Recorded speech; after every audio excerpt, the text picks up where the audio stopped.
Well, hello and welcome to Paradigm Drift number 10. Number 10! I can't believe we've done this Our 10 10th. times. Impressive. Luniversary. It's not all loons. It's not all loons. No, we haven't. We've been doing this more than a year. But we have the whole crew in one place, which is pretty epic. Pretty nice to be able to stop by going through Oregon. Thanks for having me here.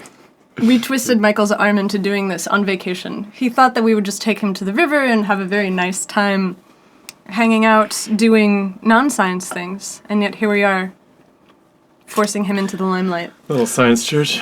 I'm volunteerable. Yeah. Volunteerable, I like that. Oh, nice. The major's here. The major is here. Here, do you want to set this somewhere else? Because otherwise we You have this guys are gonna get gigantic red thirsty. star. I know, but there's like a giant red star in the center stage, which It's a little politically intense for us. we did recently get a barn star for the house. I don't know if you noticed. It I looks very haven't much like noticed. a communist star. It's not communist. We just have a red star on our house. We shouldn't tell people on the internet like we have markings on our house and That's stuff. true. Like, they're gonna swat us or Don't something. come find us. If we don't like their beautiful theory this evening. Should we Or tell people? Oh, go You ahead. could just not even know what the symbols mean. That's That's true. also my problem. That's true. What's happening? I don't know. I never heard of that before. It's true.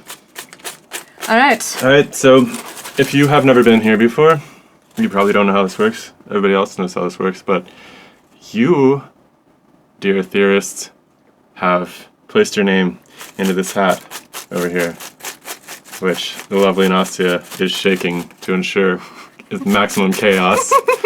And if we pull your name, you will have 60 seconds to present your idea about how something works in the universe, which we haven't thought of, we've never heard of, because it's your idea and your idea alone.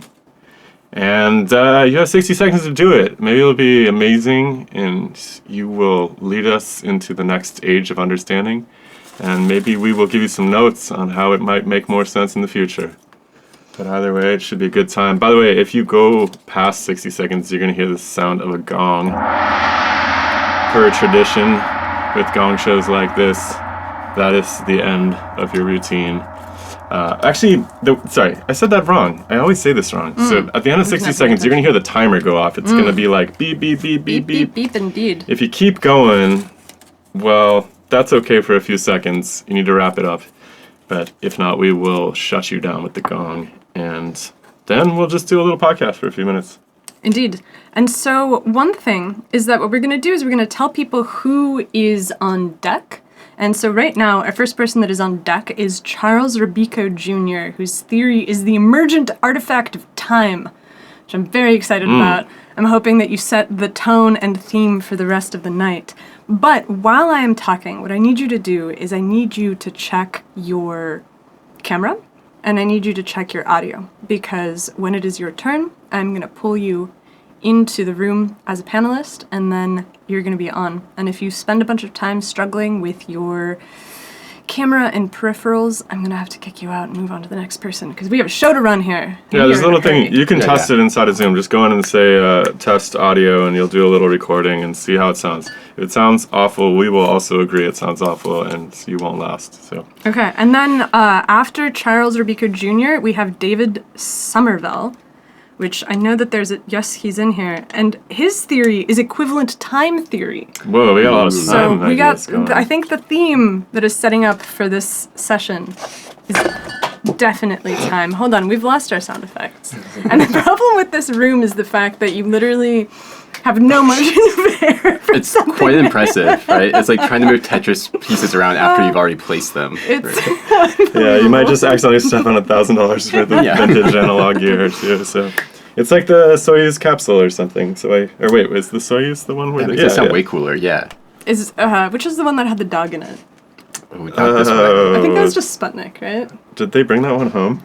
No, the Soviets were not I feel like big. there's a couple Soyuzes they didn't bring home either. Yeah. Isn't there like a terrible story about one of the Russian spacecraft just disappearing? I don't know if that's propaganda It's apocryphal, but That's there's interesting. there's like some retired general who Sputnik was pure satellite, no dogs. Yeah, well.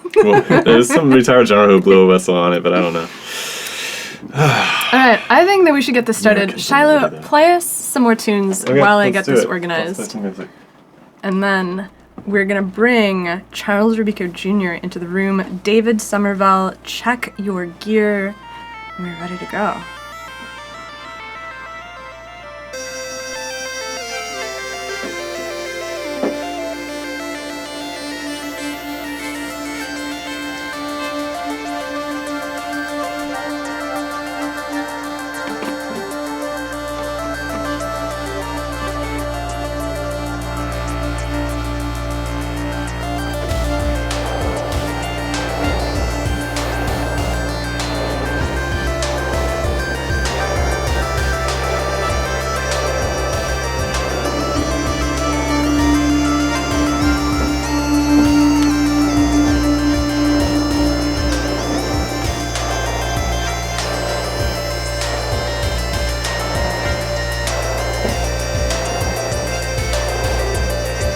Hello? I can hear you, but I can't see you, Giles. Can you see me? No, not yet. Alright, we're gonna switch over. You deal with your tech stuff, and for now, I'm gonna stick you back out of the room, and we're gonna go back over to David Somerville. And we'll come back to you, Charles, when you sort out your technicals. Where's our David Somerville? It's a good thing we have live music. It's a good thing we have live music. Otherwise, this would be... we would have to fill it with prattle. I didn't come with my 30 seconds prepared. My tight 30.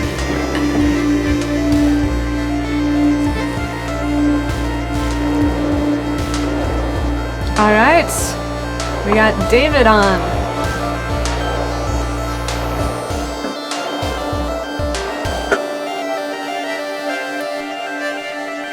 All right, David, welcome. It's good to see you. Can you hear me? Yes, you're a little bit quiet. Can you boost that a little bit? Maybe. Better now. Guys, how about we welcome David to this show? How about that? That's Guys, a really good idea. Guys, come on. What is this? Let's go. Let's go. Guys, come on. I feel like I've broken the applause machine. All right. Well, all we have is light applause this evening. It didn't survive the drop. applause. All right, Yeah. David, you know what? You got a minute on the clock.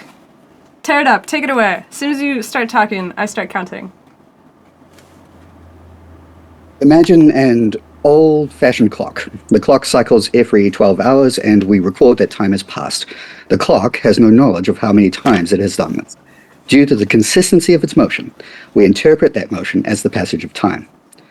The fourth dimension is not time. It is a form of cyclical motion, a phase, and due to the symmetric relationship it has with the passage of time, we interpret it as time. But time is not a single dimension. It is a property of all dimensions.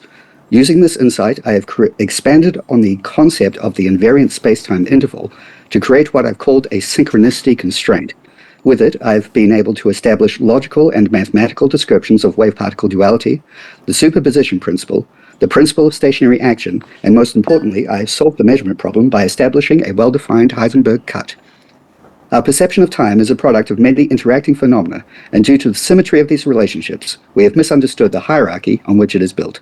Time does not create rhythm. Rhythm creates time.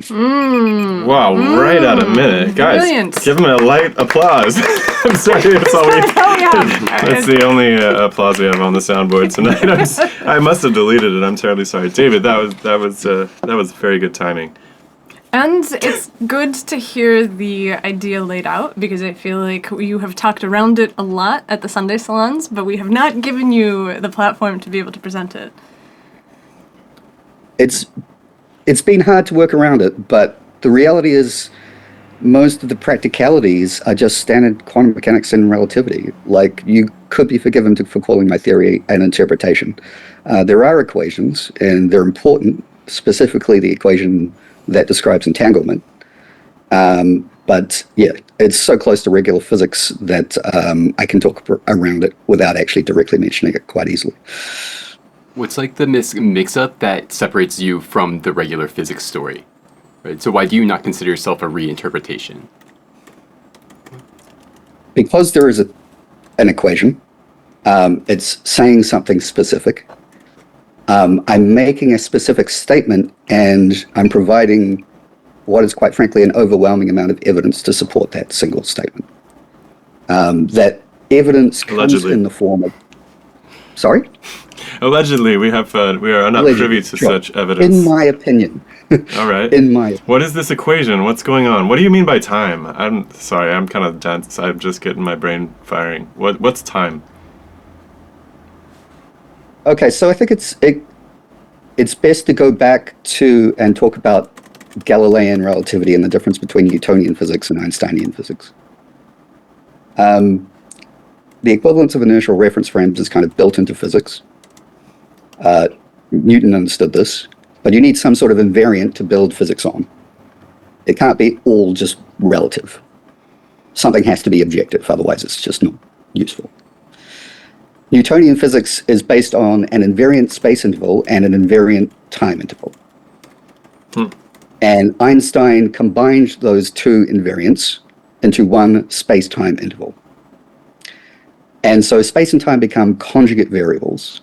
When you have more space, you have less time, and vice versa, because together they must equal the invariant space-time interval. Now, what I've done, and this was actually the hardest bit. Wait, that's your definition of time? I'm getting there. Okay, just give me a one-sentence definition, man. Good lord. Time has changed. No, he said that it's like I'm it's sorry, rhythm. He's like, sorry. no, I'm just saying. Like, I think I just that. wanted a one-sentence definition. No, he said it isn't rhythm. He said rhythm emerges from time. Well, isn't that by definition, if the thing emerges from something else, then the something else is the thing? Do you think it's Our like... perception of Go Our ahead. perception of time emerges from space-time, and time is a fundamental part of space-time. But much like in the way that, like... So change is a fundamental advanced- part of space-time? Is that what you mean? Because you said time Sorry? is change. So change is a fundamental part of Yes. space-time? Yes, I see. absolutely. I see. Okay, and what causes change? I regard it as fundamental. So it's not caused by anything. Okay, is there What is change? What is change? We're getting philosophical. I don't know. Change is motion. So time is And- motion. Oh, sorry. Time is a part of motion. Time is a part of the description of motion. You said time is change and Like change is motion. we measure motion in meters per second. So you need time to describe motion, and you need space to describe motion. So motion is fundamental, and motion is change. Is this what you're getting at when you say you expanded time to all dimensions? Yes. Okay. Wait, what? Oh, sorry, you lost me. Oh, in his minute, he mentioned that you expanded time to all dimensions, as opposed to like having time as a fourth dimension. Am I interpreting that correctly? Yeah. So my interpretation of relativity, in relativity, there's a time interval and a space interval. Well, there's a time conjugate variable and a space conjugate variable. Together they're conjugate because they affect each other. It's more space, less time. My interpretation interprets that as two space-time intervals, space-time conjugate variables that equal the invariant space-time interval. So would you be getting... So both space-times... Are you arguing that velocity is fundamental as opposed to like a position, maybe? Is this... Sort of. Okay. The way that we... it's probably better to say that the relationship between... There is a relationship between space and momentum. So it's probably better if I actually jump to the equations, because this is... Oh God, no! Where It's never better. easier. No! Don't do this to us. The reason that the equations of quantum mechanics are so confusing is because they're contextualist. Okay. I'm going to add context to these equations. I'm going to take you through it, and it's going to be easy. Trust me. I don't know if that's hold going to on, happen. He's got All papers. right. You got at least try it out. Okay. All right. Okay, so you're familiar with the Planck relation, Okay. right? A little bit. Yeah. Yeah, right there. fair enough. We So can do E that. We can do lambda that is level equal of to math. HC. So this is a rearranged Planck relation. Okay. This equation was the most difficult part of the math to come up with because it requires a massive conceptual leap, okay? And normally the equation is written as E is equal to HF. Yes. Frequency can be rearranged to the speed of light divided by wavelength. Sure. And so then I moved wavelength to the other side. We now have two invariants, two constants on that right-hand side, and we have two conjugate variables on the left-hand side. Okay. So in much the same way that time and space are conjugate variables in Einstein's math, this rearranges the Planck relation in the same way. We have two conjugate variables on one side, two invariants on the other side. And this represents a constraint on what how photons can be configured. So when you have more energy, you have less wavelengths. So as the energy increases, the photon experiences length contraction. This is a proto-Lorentz scalar. It's just got more waves, right? Hold on now. It's got more waves? It's just got a smaller wavelength, so there's more oscillations per unit of space. Yes, but a single photon will just be shorter. Single photons are weird, man. Yeah. Yes. So, I mean, the photon really just corresponds to some amount of oscillatory energy that's input into the system, right? Okay, let's take a right turn here.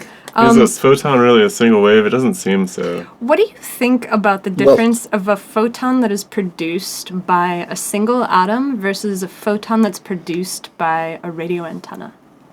Do radio antenna produce photons? Pop quiz. Pop quiz. Okay, so I'm going to interpret your question a bit. The sort of extension of this rearranged Planck relation is this. Oh God. I can't. Integrals, no! Got some momentum. Sigma terms, Maybe, good lord. We have Right. density Now. variables. We got the permittivity of space in there. This is my synchronicity constraint. It's called the Dirac sigma because it's taken from the Dirac equation. It's actually just a reparameterization of the Dirac equation. And it describes the same kind of relationship for a more complex configuration of the same stuff. And I'm saying that essentially matter is made of light. And that the Dirac equation describes that more complex configuration of light. It helps to envision the sort of shape of space-time as a kind of tapestry. Both general relativity and quantum field theory can be interpreted as presenting a kind of thread-like structure, where the universe is this intricately woven tapestry, and that more complicated configurations are essentially knots in that tapestry. I'll buy that, yeah. I think we overlap on that. I think we got to sort out whether light is an activity or a thing that weaves webs. And I want you next time to present on how this deals with a Heisenberg cut. Like, I want to understand a little bit more I about. can do that in. We gotta let you go. We gotta let you go. But so next time, give us 60 seconds. We got millions of people who've signed up here. Everybody wants a shot. Jeez, the Heisenberg cut is like the best bit of the whole thing. So I'm a bit sad. Okay, so that way we'll give you 60 seconds for it next time. Yeah, if you show up next time, we'll just let you present. Yes, and then we'll get Heisenberg cut, and then we'll start from there because that's going to be the substance of the deep utility of this theory. David, it was good to see you. We'll see you again soon. Thanks, Come back again. That we only have light applause. He means big applause. Guys, It just It's is almost ruder. It's a different crew than last time. So sorry. I must have deleted it off my phone. I'm so sorry. It's unbelievable. All right. So, Diego Borges Rivera, you are up. Oh my goodness, our light just went out. You can fix it on here. It's overheated, I think. Yeah, probably. Thank God. That's normal. No, it's it. All right, well. It's set the mood for space travel now.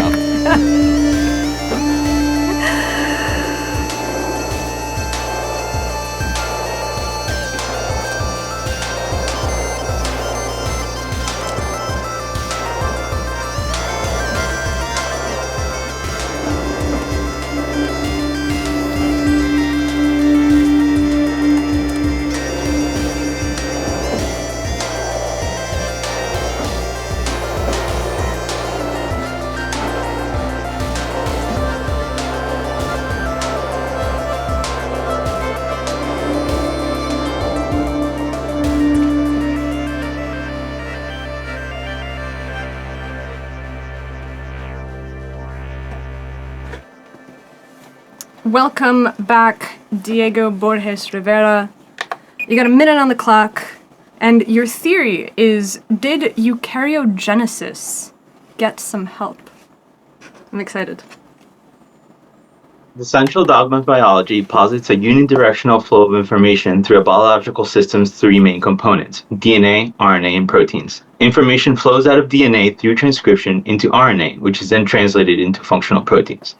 With the gene acting as the unit of information, the central dogma maps genome sequence to function for archaea and bacteria very well, but fails when it comes to eukaryotes.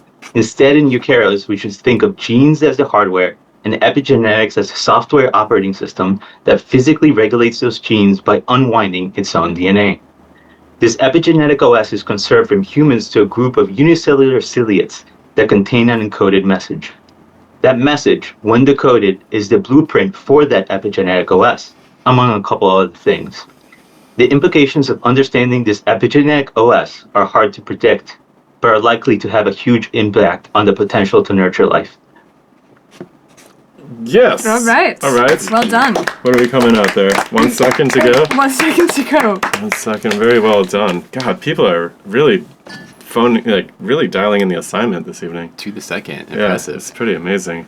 Because, so many people complain and whine about, I can't possibly explain something in a minute.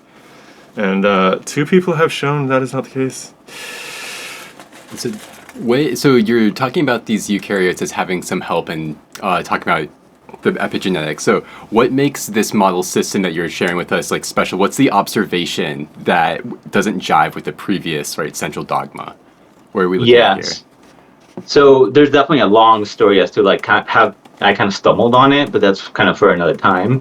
What the really differentiation thing here is the epigenetic operating system. So in terms of how majority of the genome of archaea and bacteria are coding areas of the genome. That's not true at all with eukaryotes, right? Vast majority of the genome is kind of what does it do? So what it does is it controls the coding areas of the genome by turning them on or off, when and how much, and it does so by changing the hydrophilicity of the actual gene body, right?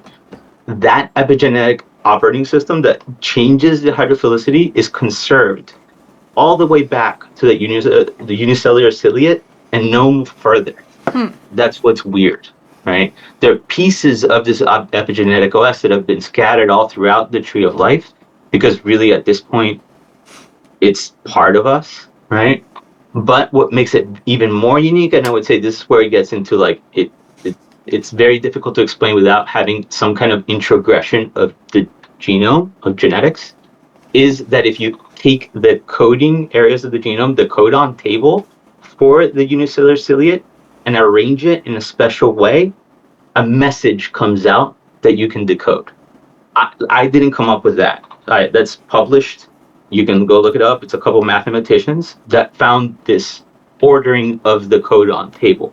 What I did was I interpreted that message, and it points to this epigenetic operating system I'm talking about. It points to its own mechanism, if that makes sense. Not yet. Say more. Okay. So maybe you can elucidate, what is it? So this ciliate, this ancient ciliate that you're talking about, is this new emergence or this different emergence of how gene regulation is done. Right? And so what are the capabilities of this ciliate that are different from its other peers that don't have this extensive extra? It's fascinating. This group of ciliates is studied because they're weird already. And the reason they're weird is that they start with a micronucleus and a macronucleus. They actually have 2 nuclei in each individual cell. Really? The macronucleus is produced from the micronucleus, from the sexually produced micronucleus. So these things actually breed. They have a mommy and a daddy, create the micronucleus. That micronucleus then expands itself thousands of times, creates chromosomes, adds telomeres to the end of them, and creates the vegetative macronucleus. That macronucleus is what's actually transcribed and translated into proteins that it actually uses to live. The micronucleus is not touched until you have another breeding event. Wow. Right. What So I missed what organism this was Is in. it tetrahymena? They're called euplotes, EUPLOTES, And there's a bunch of cousins that are also studied. This kind of reminds me of like mitochondrial DNA or something like that. That's right. What's also even more fascinating, these guys came preloaded with mitochondria.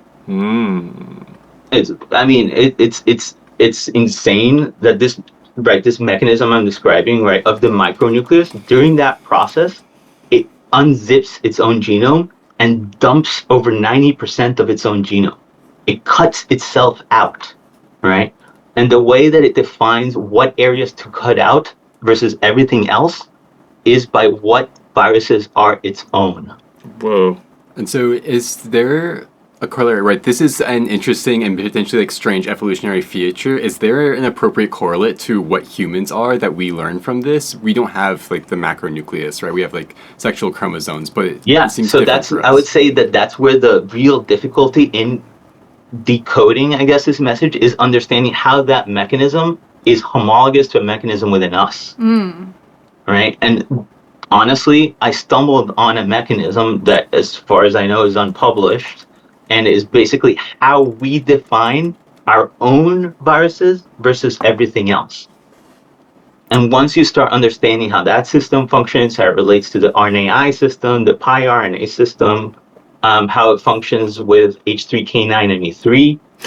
So are you saying viruses are kind of like a HLA system? Like they help you know yourself from non-self? Yep. So if you look at our genome, about 74% of our genome is viruses, and they're not evenly distributed. Yeah. If you go look at the HLA loci, it is absolutely caked in viruses. Yeah. Wow. So it's like a fingerprinting system. But there's something about, so it's exchanged by community though, right? Because obviously infectious. It has the potential for horizontal gene transfer, where when you have these pieces of virus that are getting transcribed, brought to the cytoplasm, bound by the proteins, it translates, then goes back into the nucleus, right? During that process, it's generating reverse transcribing events, which are pieces of DNA, which get looped, cut out, and then spit out of the cell. So this thing is generating plasmids at scale. Interesting, yeah. I feel like this is the age where Darwin's theory gets so many ornaments put onto it that it no longer even makes sense at some point. Exactly. I think it's very analogous to the Mercury example, I would say. What's that? What's the Mercury example? Where they started like changing the orbit of Mercury so much that until it became untenable. No, I love that. Yeah, I see the Ptolemaic versus the geocentric. Right. Versus the we're talking about heliocentric. 1% of the genome is genes. 70+% of the genome are these viruses, right? How do you say which ones are your own versus everything else, right? And this has implications across, like you mentioned, the HLA loci has implications across the TCR loci. By the way, let's just tell people what HLA loci are about. Do you guys know about this? Is this a histone locus, or is this? It's like a way that people identify. It's a way that your immune system knows what's you. What does HLA stand for? I think it's histone compatibility locus. Yeah, it's a terrible acronym. And then it's MHC class 1. It's a major histocompatibility loci complex. There you go. Yeah. So HLA is actually human leukocyte antigen. Yeah. It's a thing you can stain or whatever, right? It's like the answer to the question in your talk, probably. Yeah. Some asshole. Sorry, that's not nice.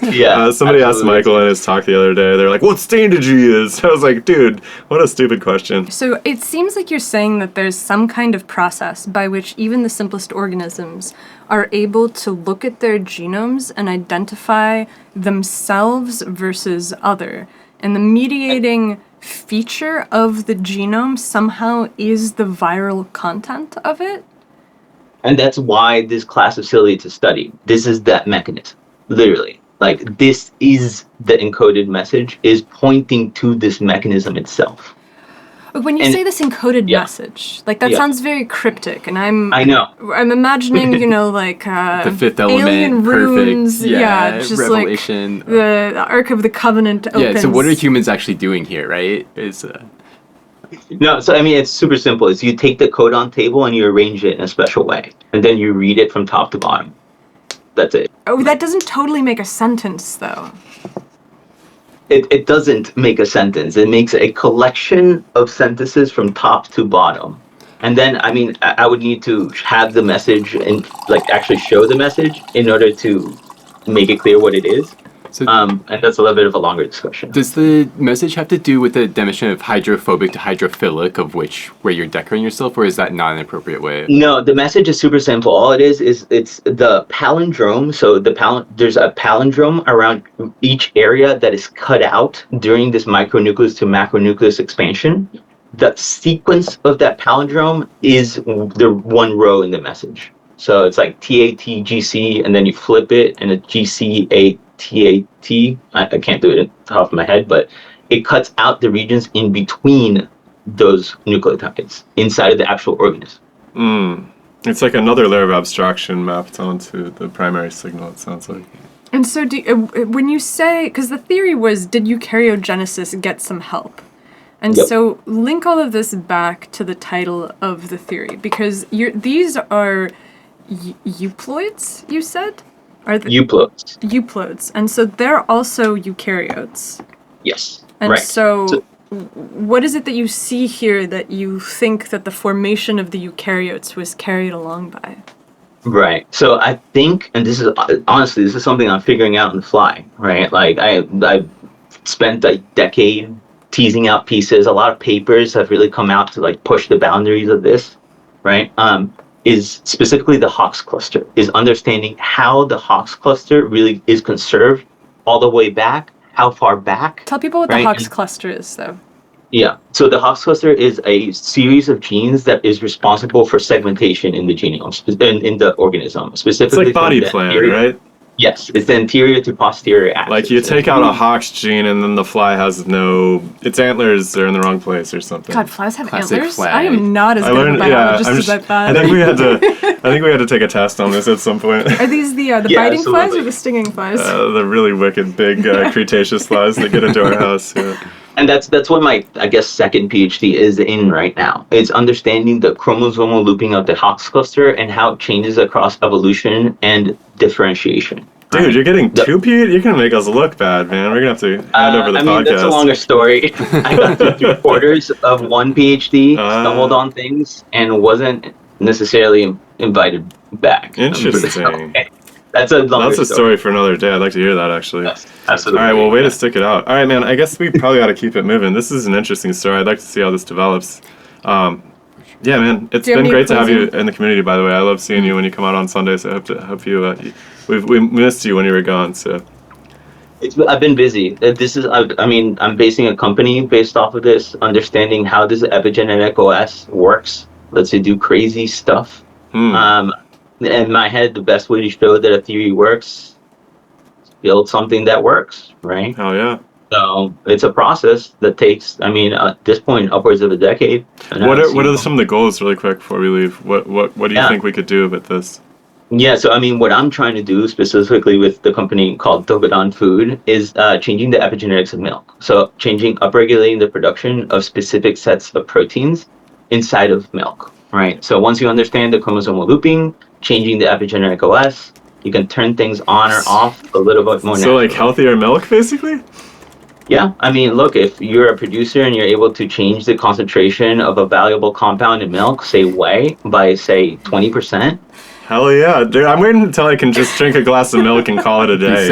Yeah. Like no more of this. Like, what are we gonna eat for dinner, honey? Like, let's just we're gonna milk, shrink our honey. soylent and move on. Yeah. I can't the way it works, right? I'm not adding any extra genes or anything, right? We're just changing the chromosomal looping. So it's really only works with things that are already inbuilt. Like the logic has to be kind of inbuilt, right? All right. I want to hear more about this, man. All right, we should keep it rolling. Thanks for leading us through. Yeah, sorry. Do we got some people on deck? We and do. Stuff? Matthew All right. Fox, you are on deck. Matthew Fox, we know that guy. All right, thank you, Diego. Thank you, it was wonderful. Guys, let's give him some intense light applause. Intense light applause. Okay. Focus, focus. Come on.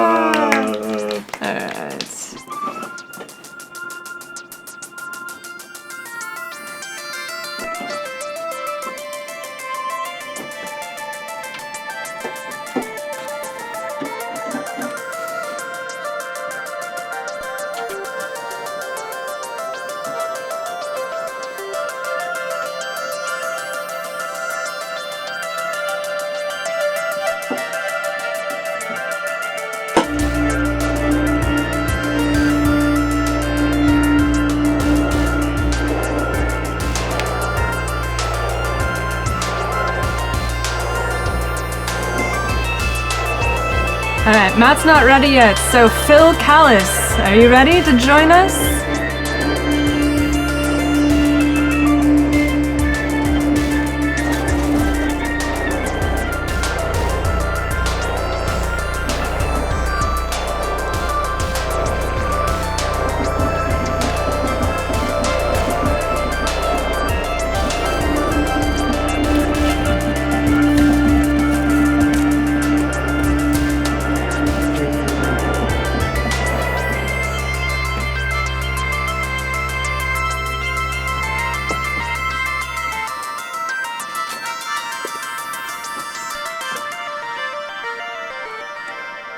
All right, welcome, Phil Callis. From the Netherworld, you join us. And your theory, which I had somewhere here, is the physics of as above, so below, which is on brand. I'm looking forward to this. Ready to go? All right. Yep. Hit it. Consider the complementarity of an organism with its environment. Imagine an attraction towards that type of complementarity operating at every scale, weighed by existing complementarity at that scale, hiding behind the apparent randomness of quantum mechanics. Like a collapse-level attraction towards the manifestation of free energy principle-style Markov blankets, acting across all scales and weighted by how strong the blanket already is at that scale. This would explain psychic phenomena and synchronicity as two sides of the same principle and reintroduces the traditional mystical worldview of a reality animated by archetypal patterns. You could think of it like GR, but not only would the magnitude of mass energy distribution affect the path of light, the pattern of distribution would select which transactions of light occur based on potential furthered complementarity across spatial scales of the event frame. Like an organism selected for fittedness to its environment. That careful selection would appear stochastic in regular physical systems that don't have an existing microcosm-macrocosm correspondence. That's my spiel. Wow, right on the dot. Again, My impressive God. work. People Guys, are come on. rehearsing. Yeah, thanks for showing up and your Man. homework done. It's good stuff. Either people tell are me. rehearsing or the LLMs have gotten a lot better at estimating the amount of time it's going to take people to read a thing of text. Either way, praiseworthy. Hopefully, Yeah. All the robots are getting with the program as well. Indeed. Dude, you're making me look bad with that beard. You got a good look over there. It's Taking a long time. Anyways, that's neither here nor there. Sorry, we don't judge people by their appearance, except when we do. But, And branding is everything. Generally, people would judge me by believing in astrology, more likely. That's so basically what this is. I do think there's an interesting parallel between archetypes in the biological realm or in the psychological realm, let's say, and the physical realm of archetypes, which we could say are patterns of light emission and reception, or any of the other formalized patterns, like the one that David pointed to earlier. There does seem to be some overlap in these archetypical patterns, which I think is really interesting. Right. And some way of like swaying the systems, right, that you're looking at, of some way of communicating. So you talk about this weighted blanket of this. And so Yeah, that was more a reference to Friston's free energy principle, just that idea of that hardened blanket that minimizes the free energy. And this would just be an attraction towards the manifestation of those blankets, weighted by how hard the blanket already is. Right. And so following on top of Shiloh's talk about like these archetypes and following them, right? So if I'm small like a bacteria, I'm behaving or following different archetypes maybe and something like my size. And so I thought that there was a point where you kind of talked about how being able to pick up, right, certain frequencies or certain pieces of information. Is that something you're getting at? Sure. I mean, it's sort of the idea that, that complementarity between the organism and its environment would act beyond just on the boundary, but spontaneously within the organism and spontaneously out in the environment, so that you get like synchronicity, which is what's going on in the organism, that being complemented into what's going on in the environment, and then psychic phenomena, what's going on in the organism being complemented with what's going on in the environment. So the Friston's free energy principle thing, it was just a reference to kind of get the idea of what I was talking about, this complementarity on boundaries, but it doesn't necessarily have to be anything crossing the boundary. It could just be that it's in the same frame and that there's an attraction towards complementarity across boundaries within the frame. Do we know what complementarity is? Are we talking about the everybody giant? else? Is there anybody else in the room? I don't think he means the genetic thing. Yeah, no. It's again, it's just generally pointing at the relationship an organism has in its environment, the sort of where the entropy within the organism and the entropy in the environment create the sort of negentropic pairing. Like, I need oxygen from the trees to breathe, that kind of thing. Right. Which is why I think biologists have their work cut out for them, because we really want to put these we want to like apply physical notation to biology, like it's this organism that has like nice boundaries, but then you're like, what has that organism been doing with respect to everything around it? And it's hard to understand an organism without its surroundings. And when biologists, we also like these, like a chain of causal effect, right? And so kind of like if I put a stimulus from outside, then something inside happens. But you're talking about this like complementary between the two. So where does like causality come from in where you're talking about? And is this getting in the way of us? It's just a speculative collapse outcome mechanism that I think would look stochastic, like we think quantum mechanics is, in regular physical systems, but would give this weird preference towards enhancement of biological organisms and their relationship to the environment, like psychic phenomena and all that sort of stuff, without really adding any new physics or even using existing physics, just sort of saying that behind this stochasticity, it looks random in regular physical systems, but the choice of collapse outcome is actually attracted towards, like the selection of an organism. It's like attraction to that complementarity with its environment. And I know complementarity, or the idea of microcosm, macrocosm, is really kind of vague, and I don't really have a mathematical formula of how it could be described. Thank God for that. It saves us some trouble. I could go on. He's like, I'll bring one why next week, though. I'm pretty sure motivic information is what is necessary. But I have a thing. cohomology. I have been reading a book on the history of statistics, and I think that it stretches a little bit into what you're talking about right now. Where at the dawn of statistical thinking, they were shocked to discover that there were these innate tendencies in populations, and they recognized that they couldn't actually directly predict the behavior that any member of the population would take, but that they were able to kind of get a sense of what the whole would do on the basis of some kind of weird natural law. They were discovering things that, like the number of murders. They thought that some things that were godly and given to them by the great, the kind of the Holy Father would obviously follow some kind of beautiful mathematical relationship. But they were disturbed to discover that it was also things like murders and the number of letters that was lost in the Parisian post office and all sorts of other things that seemed really mundane that shouldn't have been parameterized by like beautiful and holy mathematics. And it seems like you're kind of pointing to something that's akin to like a statistical form of thinking, where you're saying that the outcome of the individual is somehow related to its immediate environment, but it's obscured because there's just no way to get access to that level of information about the state of the entity. Is that what you're pointing to? Right. Well, what I'd say is the only thing that this could predict that would be new physics would be that the greater microcosm a thing is to its environment, the less stochastic the quantum mechanics would look. What do you mean by the greater the microcosm to the environment? I don't have a picture of that in my head. That I can't mathematically define, but that relationship that an organism has to its environment, I guess you could say adaptedness or fittedness, or like the more responsive it is to the environment? Or the larger portion that it takes up, right? Like if the Earth is a conscious being and it makes a decision, it has a lot more play on the whole system than me, Michael, the one human being on Earth, making a decision. More stuff. And it would be sort of defined on like the boundary around an organism. And like the boundary around an organism is special because of that relationship of an organism to its environment. Whereas if you just did the boundary around the top half of an organism, that's not an adaptive organism at all. It's not a microcosm of its environment. if you just had the top half of your body, you'd be dead pretty quick.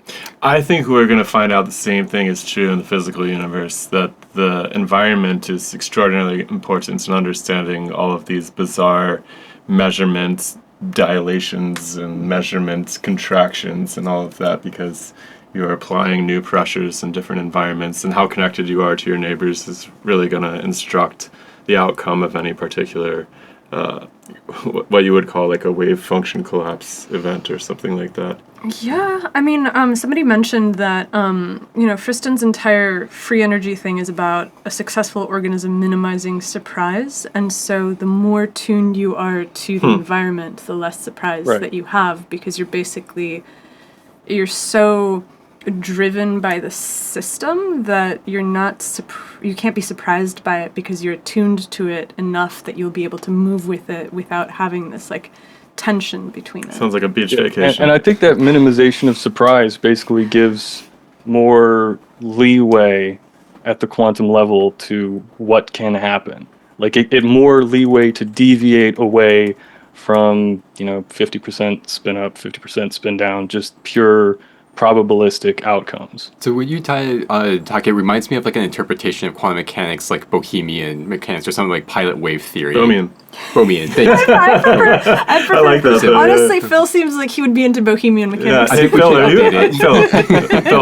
are you in a metal band? I used to be. Fuck yeah, that's yeah. right. I knew it. Vocalist? I absolutely knew it. No, he's a drummer. Oh, I was gonna say bass player. All right, drummer. There you go. I have an identical twin brother who's a bass player. There you go. That's Fantastic. it. I knew it. I felt it in the ether. Absolutely, dude. You're an interesting dude. You should come back and do some more of this. This is fun. Sure. Till wanted to know how the boundaries arise. Nice. Wait. Oh, damn it. Can I ask a question before that? Do you have you said you're in the Netherlands. And No, I'm in the United. oh, you're in the United States. All right, never mind. Forget it. Yeah, I just look like I'm in the Netherlands. There is somebody in the chat in the Netherlands. Oh, okay. I thought. Sorry. No, it doesn't make sense. You had like a long Netherlands bit. It's not gonna work anymore. Yeah. We'll get there. Till, what do you? What's Till asking? Till was asking where the boundaries come from. Yeah, that's a good question. Where do they come from? I'm not sure what you mean by that. What's the boundary of an organism? Like, how do we define an organism if it's Well, it would be intrinsically? the boundary would be defined by where that complementarity holds. I mean, intuitively, we can look at a rabbit and we could think about the space-like boundary around the rabbit, be like, clearly there's a rabbit and there's an environment and there's clearly this microcosm, macrocosm correspondence there that allows the rabbit to live, which again Friston defines at the boundary with these Markov blankets. But if you again, if you take the rabbit halfway to the moon, it's not going to be a rabbit anymore, right? The boundaries have changed. Oh. It is no longer a microcosm of its environment once you take the rabbit to the moon. Technically, if you had the rabbit in a spacesuit, then that would be it would be Rabbits a can't build microcosm spacesuits. of the spacesuit, and then the spacesuit would be a microcosm of that greater universal environment. So it'd sort of be like a Yeah, 'cause you need a human to build you a the spacesuit. suit itself would be the rabbit's macrocosm, but the suit would be a microcosm to the universe. So Of the rabbit's little universe, yeah. I could be hoodwinked by a rabbit to build a spacesuit. Like, this is You're like, possible. you need this? You really need this? I'll do it for you. Yeah, the Russians sent dogs to space. We were just talking about that. I don't know if they brought them back. They say they did. We'll see. I don't know, Phil. This is interesting stuff. I think there is something to be said. I am also infinitely fascinated by the connection between the higher level abstract world that we all inhabit and deal in and the very mundane world of physical reality, which has been highly mystified by quantum physics, but perhaps need not be. What do you think? Anybody else? Should we keep it moving? You have a last word? So thanks for sharing your bit. I've also been curious about the physics of as above, so below, and this macrocosm, microcosm correspondence. So cool to hear you thinking about it too. yeah, I mean it's just astrology when you boil it all down. It kind of is. We always end up back there as scientists. Something about it. We'll hone the point to the astrology connection next time. That sounds great. Okay, yeah. Okay, awesome. We'll see you next time. Thank you, Phil. Thank you guys.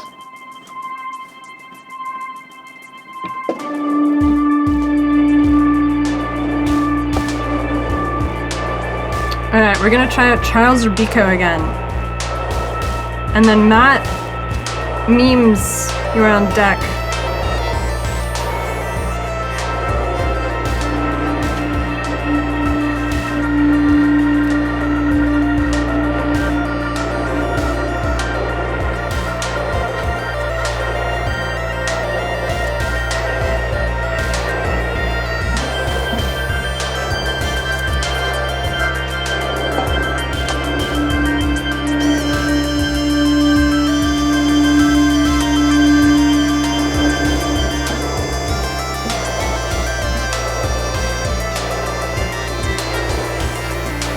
Alright. Okay, I think I might mute to now. Alright, one more second. Okay. I'm sorry, I forgot the weak applause for Phil. It's worse. It's much worse. It's much worse. It's much worse with the weak applause. Oh man. Alright. All right, when you're ready. Okay. Here we go. What if dark energy isn't a force, but a trick of time? Standard cosmology says 70% of the universe is dark energy, pushing everything apart, but we've never detected it. It's a placeholder for we don't know. In structural cosmology, the first objects were primordial black holes, deep gravitational traps where quantum information processing slows to a crawl. Time literally runs slower there. Between them lies cosmic voids, near zero information density, flat quantum fields, nothing impeding time. It's running really fast there. We live in slow time galaxies. We look out through fast time voids. Light from those voids arrives with an extra wave per our second, a blue shift in time. To us, it looks exactly like accelerating expansion, no dark energy needed. This makes a razor-sharp testable prediction. Voids' size should correlate with local Hubble constant measurements. Euclid and the LSST can test this in the next few years. If the correlation shows up, dark energy disappears. If not, well, the idea's falsified then, and that's how science is supposed to work. Alright. All right. Yeah, come on, guys. Round of applause. Oh man. Okay. All right, it's all built on black holes at the beginning. So we keep going. Yes. Go Well, ahead.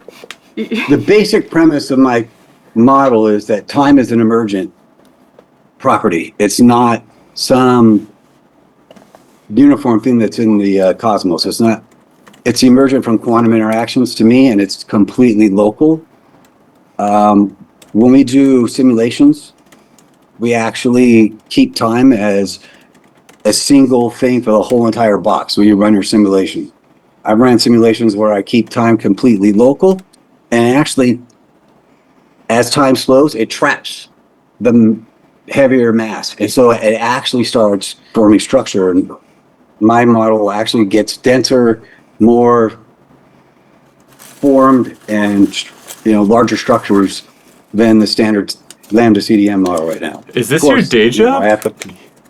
Huh? Is this your day job? No. Oh, okay. Sorry. When you say you're building models, that's impressive that you're testing this out. Yeah, what is it? What is your background and what It's are just the a models? Python script. That's good stuff. Yeah, it's just a Python No big script. deal, I noticed you got the SF Giants hat on. Are you in San Francisco? Isn't that like the 49ers? Oh, 49ers. No, Sorry. That's how much I I'm in know Southern sports ball. California. Southern I'm California. a Frisco fan. so Wow, you're a defector. Amazing. I am. All right. Do you do coding in your job? No, I'm just learning it. Amazing. So I actually ran a hazmat trucking company, taught personal growth and development when I was finishing up my master's degree. So I've had one physics class. Wow. But I saw a YouTube video on quantum mechanics, and I've always loved Einstein. And so once I saw the quantum mechanics, I was like, oh my gosh, this makes sense. And Wow, nobody thinks quantum mechanics makes sense. That's amazing. What makes sense to you about quantum mechanics? the coherence and just how everything just has its own quantum field. I think we are structures. Our particles change every 5 years. That is You don't have true. a single quark that's the same, and yet you know who you are. We don't even have a single Because atom you're that's not the same. a product of your parts. To me, you're a structure. I see myself as a structure. That's crazy. I would say the opposite. I would be like, I'm made out of atoms, but I persist even when the atoms are gone. I feel like I'm a 4D quantum structure, and time is a cognitive artifact, basically. It's the way our brains can process a 4D structure, it can't. And so our brains just take slices, and we think of that as time, but that's more an artifact of our biology than it is the universe. We didn't evolve to detect truth. But We don't you evolved think to that reproduce. don't you think that time still exists, even in the absence of humans to perceive it? Like time still passes. Yes, because I think time is emergent, just like wetness. And so as long as quantum interactions are happening, humans don't have to be there. Time is still going. But I do believe it's 100% local. It's emergent from that place, and that's where we get it wrong in our models, because we treat gravity as like uniform, where I don't think that's correct. I think we should treat it as local, since Einstein said it is, and it works that way. All hail. Your head is going through time a little bit, faster than your feet. Measurable. What is time, by the way? Oh yeah, that's a good one. Sorry, we've said time too many times. What do you mean by time? Yeah, when you're saying artifact, where's this coming from as like an artifact? To me, time is a cognitive compression artifact. Just like a map, how we can't really visualize the 3D globe of our planet. And so a map is a compression artifact. And I think our brains cannot process the 4D quantum structure that we actually are. And so it just does a 3-dimensional processing, and that's what we call time. Are we just too stupid, or red loaf? Why can't we do it? I don't understand. Why can't our brains do this? We seem like we can do tensor mathematics. Why can't we compute a 4D structure? I think we can with math now better, but we didn't evolve for that. Our brains just aren't really designed to deal with the quantum realm. We're general relativity. We're living in the macro world, so I think our perceptual systems are not set up, to really detect reality as it is. It's more whatever gets us through to reproductive success. Okay, Doesn't necessarily mean it's geared towards truth. Do you think that there is an objective reality? That seems really maladaptive if we weren't geared towards truth, but go ahead, sir. Yeah. I do. Okay. Yeah, I think it's weird because, we're kind of just 99% binding energy. It's funny. We think we have all this mass, and we're just little packets of information. I think speak for yourself, buddy. Collapse means, huh? Just kidding. Sorry. He said, "Speak for yourself about being little packets of information." He's a joke. I He's a feel like joke. we're information to experience itself. Yeah, it's true. The way I don't like being typecast, information has to be organized and take structure. What do you mean by structure? You keep using this word, but it's proton- not the way that I'm used to hearing it. What do you mean by structure? What the hell is the structure? A structure is anything that maintains.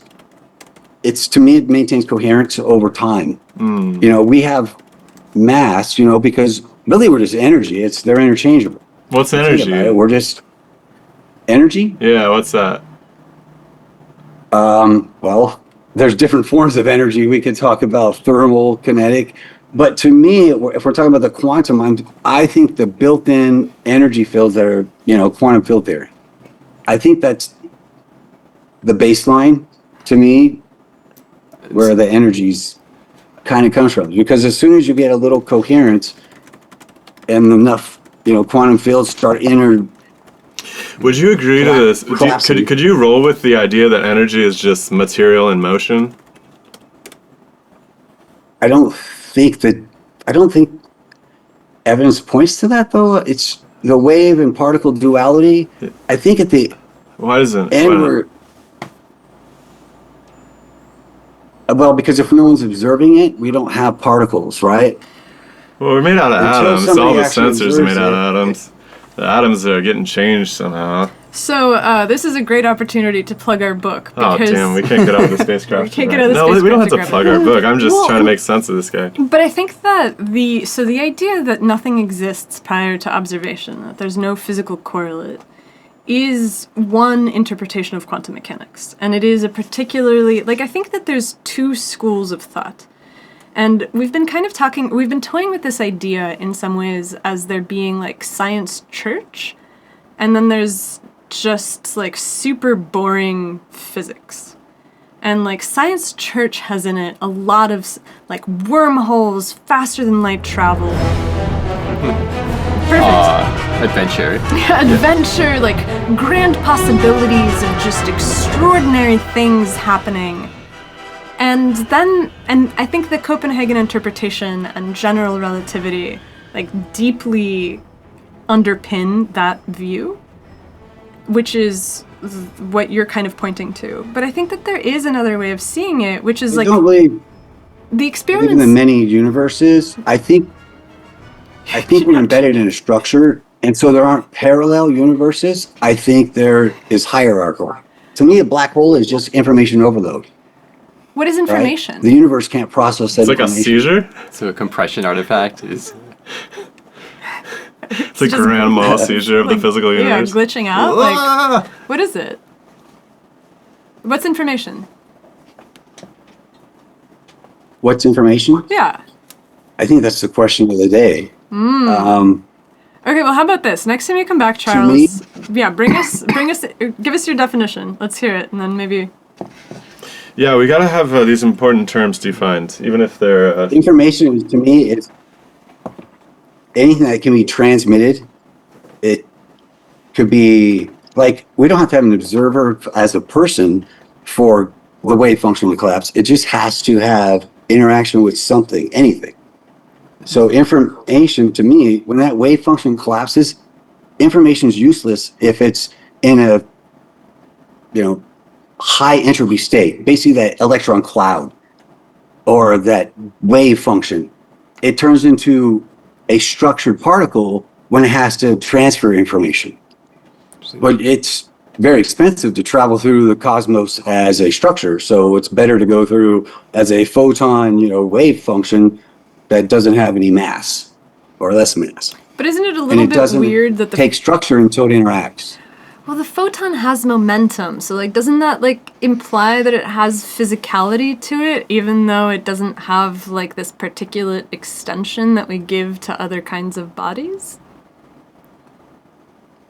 I would say because it has no mass, and to the photon, it doesn't go anywhere. Emission is the same as absorption, right? Distance contracts to zero. So a photon, your rod and cone in your eye actually go to the sun because distance contracts to zero at the speed of light, and so does time goes to zero. There might be a lot of atoms in about that between. geometry. Yeah, there's a lot of stuff in between me and the sun, though, too. Yeah, there's a lot of people getting involved. People? Atoms. Oh my Hey, God. atoms are people, too. Yeah, but then that's what we're talking about with this compression A artifact. photon seems to be the most unlucky thing. Its existence literally is emission, absorption, one blink, it's over. Timeless. It doesn't experience time. Wait, why, everybody's just accepting that as like a feature of the universe. What do you mean it doesn't experience time? It takes time to travel. So that's a weird paradox because we think light travels, at what, 186,000 miles per second? But to a photon, it's traveling at infinite speed because time contracts to zero and so does distance. If you're traveling, think about that. Distance contracts in the distance travel. So to a photon, the distance that between you and the sun, that photon, that rod or cone in your eye, literally snaps all the way to the sun, to the photon. Because to the photon, it didn't go anywhere and it experienced no time. But it does take time for light does from the not- sun to get here, right? But not to the photons. What is the difference? Point Okay, of so view. what's the difference? But it doesn't matter if it's like the photon's point of view is not like the photon doesn't really have a point of view, right? It's the math, so that at the speed of light, time goes to zero. That's just part of the equation. And so does distance. And so literally, for a photon that's emitted from the sun, as soon as it's emitted, for it, absorption occurs. But it didn't go anywhere. You went to it. Your little cell in your eye went to it, according to the photon. David Griffin is Very a fan. weird. He says that you're correct. I am skeptical. I think that I'm skeptical of taking the equations without being able to like map them to a physical system and accept them as a starting point. And I think that this is like with stuff like black holes. This is something that we're always banging on about. I don't know, I pointed to you as well because I've been you I'm with now our... banging on about this too. But I consider myself shanghaied into it as opposed to a Exactly. volunteer. Yeah. Where it's like, okay, so theoretically, in an equation, when you have a singularity, that tells you that your equation is breaking down there and you can no longer... It's no longer physically relevant. It's you've basically... Those are some of his field equations. I don't think it does, though, because I don't think space-time is continuous. I think it's pixelated. So if you take time as emergent and it's pixelated, those infinities go away. Have you worked the math of this out? Huh? Have you worked the math of this out, or is this an intuition that you have? Oh, that's pretty standard. Interesting. Like, only reason why it goes to infinity is because it's considered continuous. But if you take space-time as non-continuous, pixelated, then you don't have those going, you don't have the infinity problems with the field equations. What are the pixels of space-time? 911. That's the Planck scale, I guess. I think it's like, what, 1 to the negative, I have no clue, 50-something power distance, like super, super, super tiny. Interesting. All right. I am gonna put It's you too back late in the day on- for me to argue against the Yeah, Planck scale. I'm So gonna put you back on the shelf, Charles. yeah, Planck scale is based on black body radiation and the universalization of black body radiation, and that's all I'll say about that. Yeah, like I Fans think of the show, deep fans of Yeah. the show, will I understand. don't think there's dark matter either. But you do think that there's dark energy? No. But you were I saying think that... that's just a temporal illusion. Okay, you also said something interesting where you said that it causes the light to be blue shifted. Yeah, so we should be able to measure that. So to me, those, like the Bose void, those big cosmic voids, it's not the accelerating universe, it's actually time in fast motion. You're just watching a movie in fast motion because there's nothing going on. So just like near a black hole, time slows. Well, when there's the middle of a void and there's nothing there, no information getting processed, time gets to run freely. There's nothing impeding it. So what you're seeing is just like a movie playing in fast motion. Well, that looks like some kind of force, but it's just it's an illusion of our perceptual system. I am hoping that our next contestant, Matthew Fox, with his What is Space-Time Theory, will be able to shed some light on the deep details of this. Have you watched the podcast before? Just curious. Because I'm bullish on this. This is how I conceived of the universe before coming to your guys' podcast. I think that this is really man. interesting. You can like fiddle with time to Yeah. make these equations work, and I think it's kind of curious of like the information compression as this like strange artifact that leads to this. That's how I fiddled with this because, right, I don't have the physics chops to go interrogate the people who did this in the past, right? I'm still working off of just taking their equations as true. And so that's just that difference, right? Of That's the I didn't do that dive. That's the platform here. I guess that's where I would start to pick on this next is like, why do you think black holes exist, period? But that's a bigger conversation that we could get to right this second. But I would like to talk I about think this to more. me, black holes are just information overload. But why do you think there's even black holes at all? Did you just take somebody's word for it or what? Because the evidence sucks. No, I took, well, yeah, the consensus of scientists, I guess when they detected the first one. Yeah, no fault. No, I tried to go with understand. that. I understand. I just want to make sure.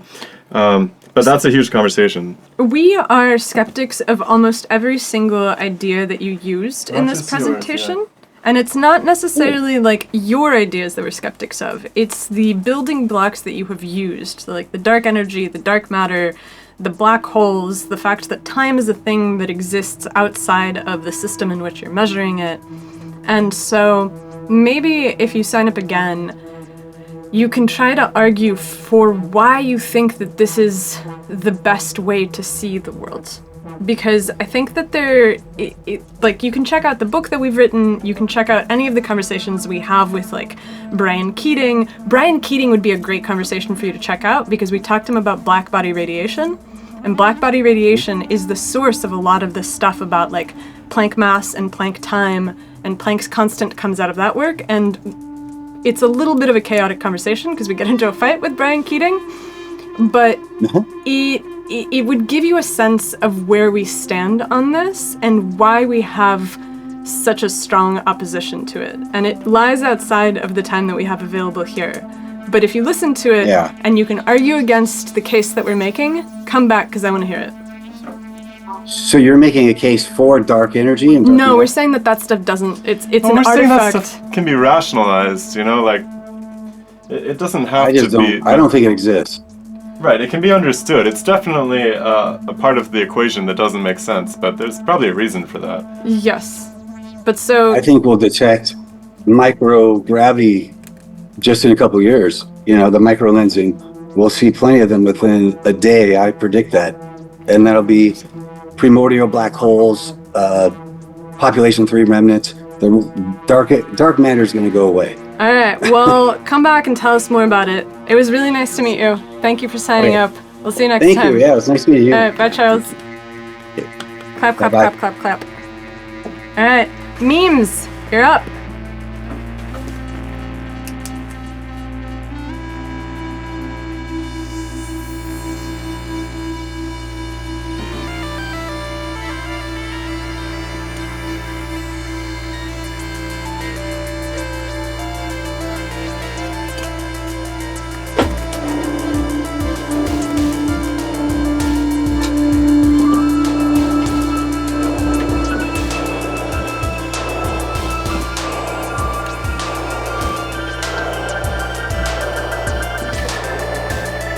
Sorry, I gotta redeem that chest now.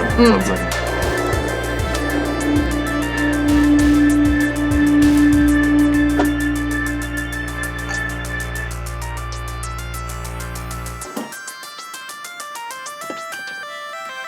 All right, welcome, Matt.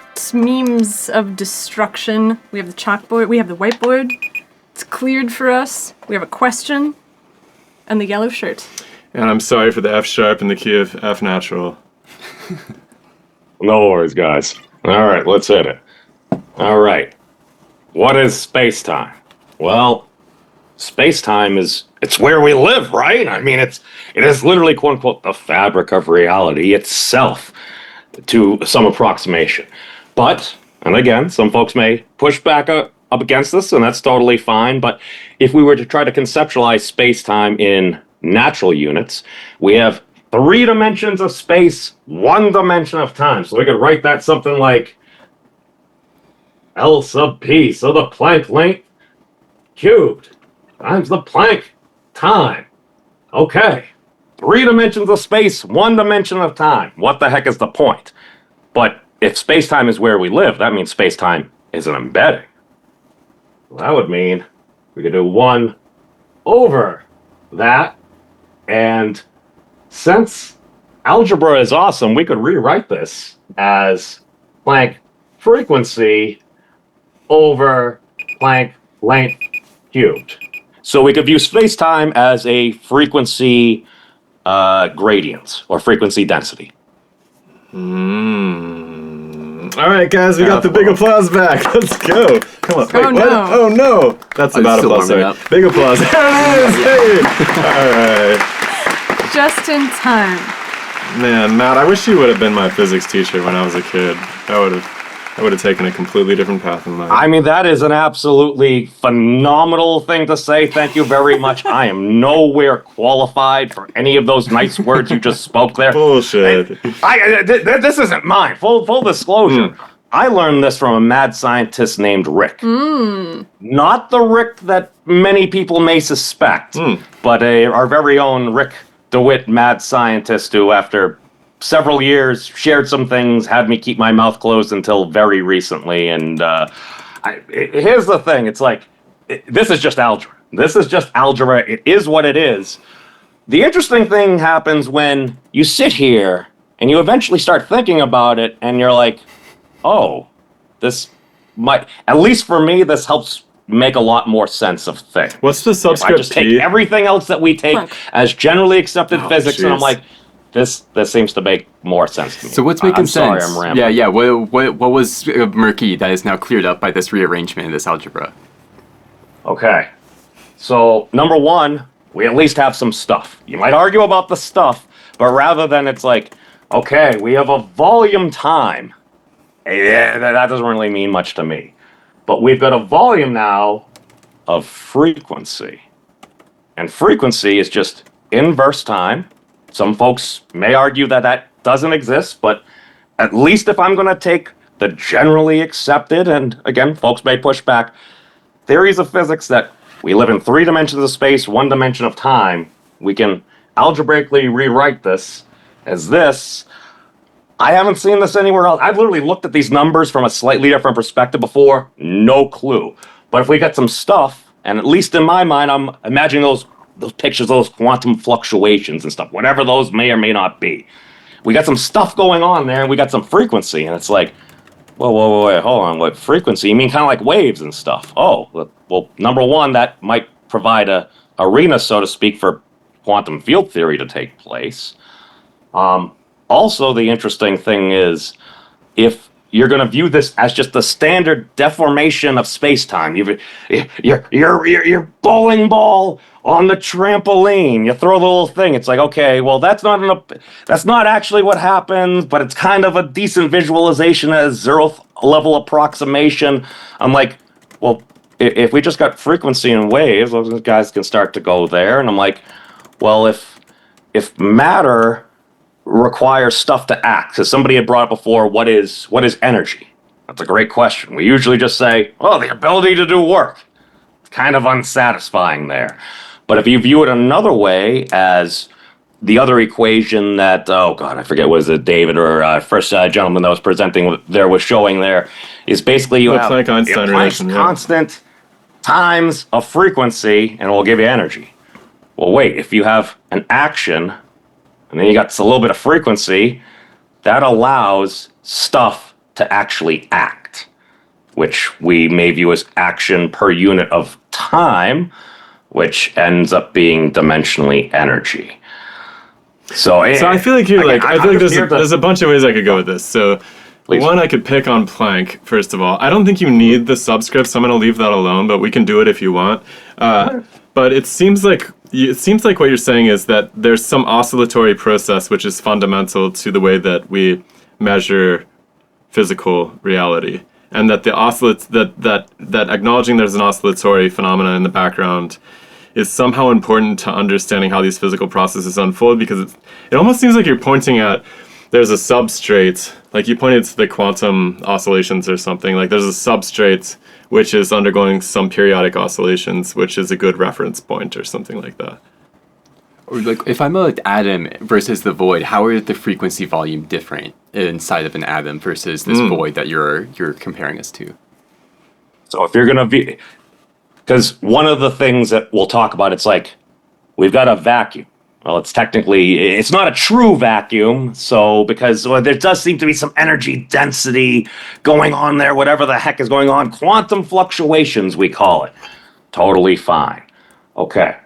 So if you've got a bunch of stuff, mass, water, iron, nickel, whatever it is, you got a bunch of stuff there, and you're going to take everything as we know it. It's going to be some curvature of stuff. It's like, well, if rather than just curvature and length doing all these weird things, I'm like, well waves can kind of, if it's helping the action of matter itself, you've got that stuff flowing into it, perhaps that helps, I don't know, allow matter to persist, because that seems like one of the wonkiest things in the world. It's like, well, there's no perpetual motion. Except for a proton for maybe like 10 to the 35 years or something. It's just going to keep on doing its proton thing. How the heck does this happen? It's like, if only there was some fuel for it or something. Now, that wasn't your question. I apologize. But if you've got all that stuff going on, and you've got all this inverse time, and again, people can disagree with what time may or may not be, but if you've got all this frequency being drawn because there's more mass there and it's being absorbed or taken in, so to speak, there, you've got this fluctuations and everything. Well, that might help explain why our last gentleman was pointing out that, well, your head, time seems to pass a little bit slower because we're a little bit higher up in a quote-unquote gravitational well or some induced curvature of the fabric of reality, so to speak, the medium, because, well, if we're going to say that there's nothing, you're supposed to say there's no medium, but there is a medium. So we've got all these caveats. It, I believe, allows new methods of interpreting what's going on. So basically, you got more stuff. All this frequency density is being taken up, going to all that mass and stuff. So if that's being taken up, then maybe there's going to be a little bit less time, because if we invert that, we get time. It's a different perspective. I'm not. I do think that frequency is hitting the nail on the head closer to what time actually means in a lot of these empirically derived quantitative relationships. Like, we are always comparing our events as they unfold to some frequent event, some standardized frequency. And so I'd be totally down to ditch the concept of time for frequency. I think that's pretty cool. How does it work in music, if you don't mind me asking? Because I'm like not a music guy. I just know that like there's all these different terms that relate to time. Like what? Like time signatures and stuff like that? I mean, they're different scale lengths. They're different scale lengths, really, and I think that's what's playing out in the physical universe. So, like, you know, if I play a note, like, the reality of the situation is that there's, you know, if I play this A or whatever, like, there's 440 oscillations of the speaker cones going every second, and you can't actually count them because it's your perception kind of smooths it out, and you just hear a continuous tone. But the reality is that there's more oscillations when I start creeping up the scale. It's fitting more and more in, right? And so, in some sense, music is the art of manipulating time and stimulus at the same time. But so is reality as well, right? Because change is dictated by how much, how things actually unfold inside of a given time, right? Right, so we started with the physics of as above, so below, and now we're at the harmony of the spheres. So we're doing good spiritually, progressing through. Yeah. It's too bad. All the physicists used to do music. Now they just do math. I don't know. No, so I'm still doing it. But no, that was awesome, Charles, because actually what you just said right there, just like that oscillatory cone there, even just in there with some music equipment there, apparently, and again, at least if there is something to black body radiation in there, there does seem to be a limit to those frequency oscillations, because you can't exceed a Planck frequency and a Planck volume. So the maximal frequency and a minimal volume, whatever those are, if you try to exceed that, you're going to kind of create a black hole. Again, controversial. Or you're hitting a limit to reality as we know it. And it's almost like this, like error. I don't want to say correction, but error prevention built in, and I think that's kind of rad. Okay, but isn't this a theoretical, mathematical deduction as opposed to a physical one? Like, nobody's actually tried to get a Planck frequency inside of a Planck volume, right? Like, no, magnitudes and magnitudes off from like the Large Hadron Collider. We are attempting to make theories, which, at least when I learned in high school with the scientific method, it's like, you have an observed phenomena, what's going on? You make an educated guess. You have a hypothesis, you test it. Doesn't work, it gets rejected. You end up having a hypothesis, it gets tested rigorously. It seems to hold, it becomes the current prevailing theory, and then if it lasts long enough and seems to jive with everything else, then we'll call it a law. Usually, we don't really give away laws anymore, apparently. So then it seems so there's like two different directions that you could go. One is you could say that this is just a limit of the mathematical formula that doesn't allow you to accurately describe what's happening to that unit of space when you get small enough and try to oscillate the substance that fast. Like, it's just not the right mathematics to use for it, and you have to come up with new mathematics that allow you to actually work in that kind of space. So that's one option. The other option is that it is a true physical feature of the universe, and it's basically telling you the same thing, that it's like, why can you not get ultraviolet radiation from a black body?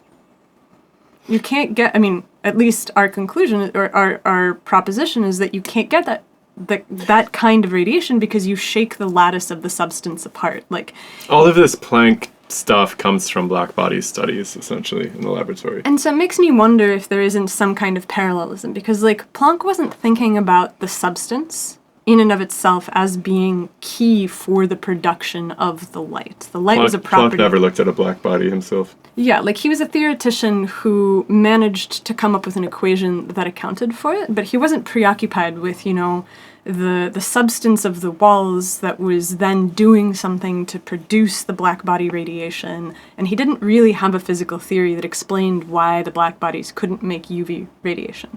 But it makes perfect sense that you can't, because the bonds of the substance just break apart, and so the unity of material that you need to produce a continuous spectrum degrades, and that's it. Like, if you heat it that much, you've literally heated it to the point that the substance is no longer condensed matter. Now it's some kind of vapor. So it's going to become plasma. Yeah. Exactly. And so it's like... None of this actually detracts from what you're putting on the table, though, I don't think. No, I don't think so. Because I really, really think that there's something to that. Like, the reason that all the... Like, I've listened to I, for some reason, torture myself by listening to mainstream physicists on big talk shows, and I've heard, like, 3 of them in the last 2 weeks say that no one knows what time is. And I'm like, if you describe it as a frequency, which is your reference point of comparison to the motions that you're observing, it all of a sudden makes a lot more sense. So I think that replacing it in this way with frequency is actually super valuable. I already said that, but I'm saying it again. But there is something really interesting that falls out of it, because, so Shiloh made this musical example. He was like, okay, so you can play 440, you can continue to go up the scale, and your frequency is higher and higher and higher. But I don't think that things take less time just because, or more time just because the frequency of your clock has shifted. Like, if there's a vibration... Yeah, I can hold, like, a B flat as long as I can hold an A. Not only that, but the amount of time that something else will take relative to the frequency of the B flat versus the A... Mm-hmm. Like, the drum beat's going to be... Like, it'll take a slightly different time for it to match up. There'll be more. There'll be more units of... Impulse in some... I hate to say, like, unit of time, but in every measure, you basically just have to have... That's why we got that hi-hat all the time, right? The hi-hat sets the background reference frame for everything else that happens. It's true, but there's such radically different time frequencies that I'm literally thinking, like, if you had a clock that was pulsing at 440 hertz, and some event outside of the clock happened at and was measured by 440 hertz, let's say it takes 1 billion cycles of the wave. And then you have another clock that's going at 880 hertz. The thing that's happening outside of the clock is going to take half the number of cycles of the second clock. But it hasn't changed the amount of time that it has taken for the external event to occur, even though you've changed the frequency of your clock. And so the question is, like, why do we believe that there's a fundamental frequency for physics? Because the clock might be different, like the note might ring different in a different gravitational landscape.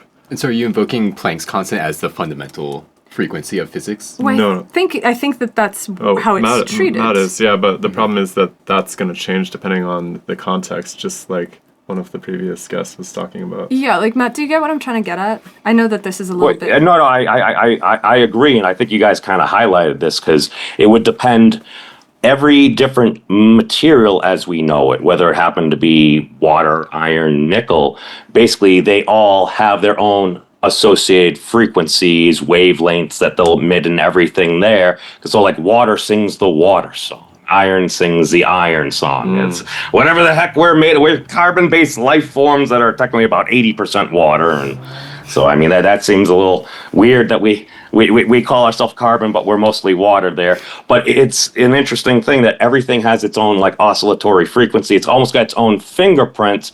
So that's why I'm like, I figured this is something that I feel is worth sharing. And again, do we really need to change everything, or is it more like we just sit here, we think about it, what would be the consequence of this, assuming it's an embedding? Because I've seen other folks literally have this without it being an embedding, like the Wolf from Winter School and stuff.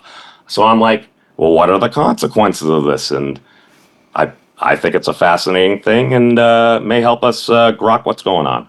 I think all Noetics is trying to say is like the water frequency will change depending on its environment.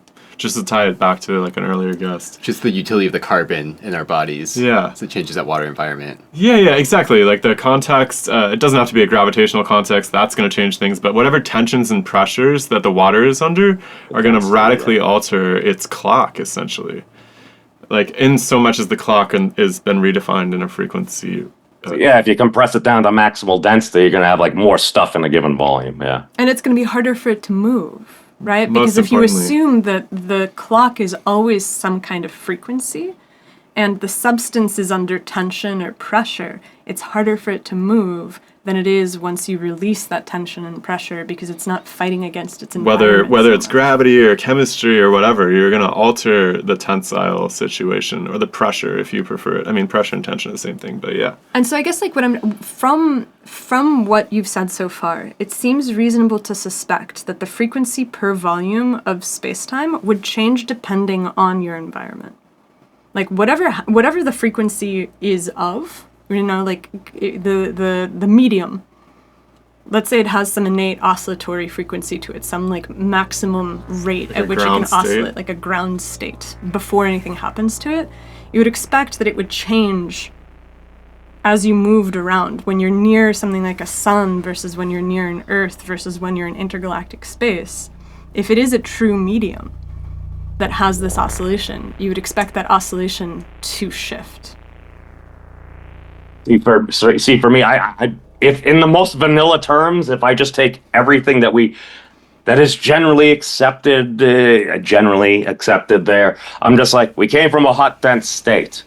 All right, we stretch out. Maybe we're not going to be in such a dense state, and now we're at whatever our current state is. That still raises the question of how much stuff is it total in the universe?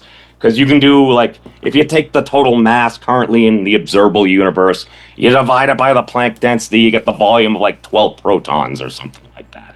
Ridiculously small volume, but is that all there is? I suspect there may be a wee bit more. But yes, basically, depending on where you are, if you got more stuff there, that's going to change the dynamics to what's going on. I'm not sure. I probably didn't answer your question. I apologize. I like this. If the gravity is, or if time is moving differently in my head versus my toes, because the nucleus has a different density than cytoplasm, the time of the DNA is traveling at a different time than the cytoplasm of a cell. There you go. I Whoa. like it. I love it. My mind's getting blown. But why do these frequencies make me feel something? That's the real question. Take it away. That is the magic, my friends. That don't is the magic. understand. And music is magic. All right, Matt. As always, well done. What's your channel so that people can follow up on it? Because a lot of people enjoy The Memes of Destruction on YouTube's Twitter is @Meme Destruction. All the relevant stuff and things I'm usually on and off. Excellent. By the way, dude, if you taught high school, filmed it, and put it on YouTube, million subscriber YouTube channel. Guarantee. I guarantee you. And everybody in the comment section agrees. Just consider it. I know you don't necessarily need the dough. Hey, we'll see what's but, going on. So You would thanks, then guys. have to teach high school, so you know. Yeah, there is You that. win some, you lose some. Oh, Yeah, dear they got God. full-time I bouncers now and was one of those ones. All right, see you next time. All right, bye, Matt. Peace out, everybody. Awesome to Memes. see you, man. Always. Guys, give him a hand. That was great.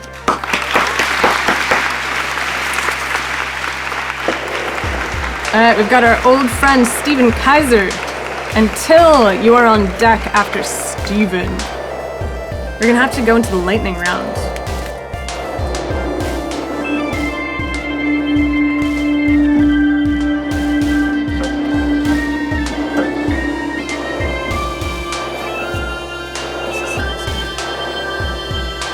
But not Steven one.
Welcome back, Stephen. Hello. We got a minute on the clock. All right. Hit it. Today we're talking about how the four axioms of edge theory transform a Mobius strip into the ideal form, and how the ideal form transforms into the particles we see with morphogenic fields and quantized effects. Not really spinning spin of numerical mathematical physics, but a real physical, eternal, and quantized electric charge spin and spin 1/2. You see, all numerical mathematics breaks down at infinities and singularities, but this purely geometrical transformation sees inside infinities like singularities and the quantization bubble because it doesn't use numbers. To go beyond number, edge theory increases the surface area of a Mobius strip to infinity while shrinking the length of the edge to 0.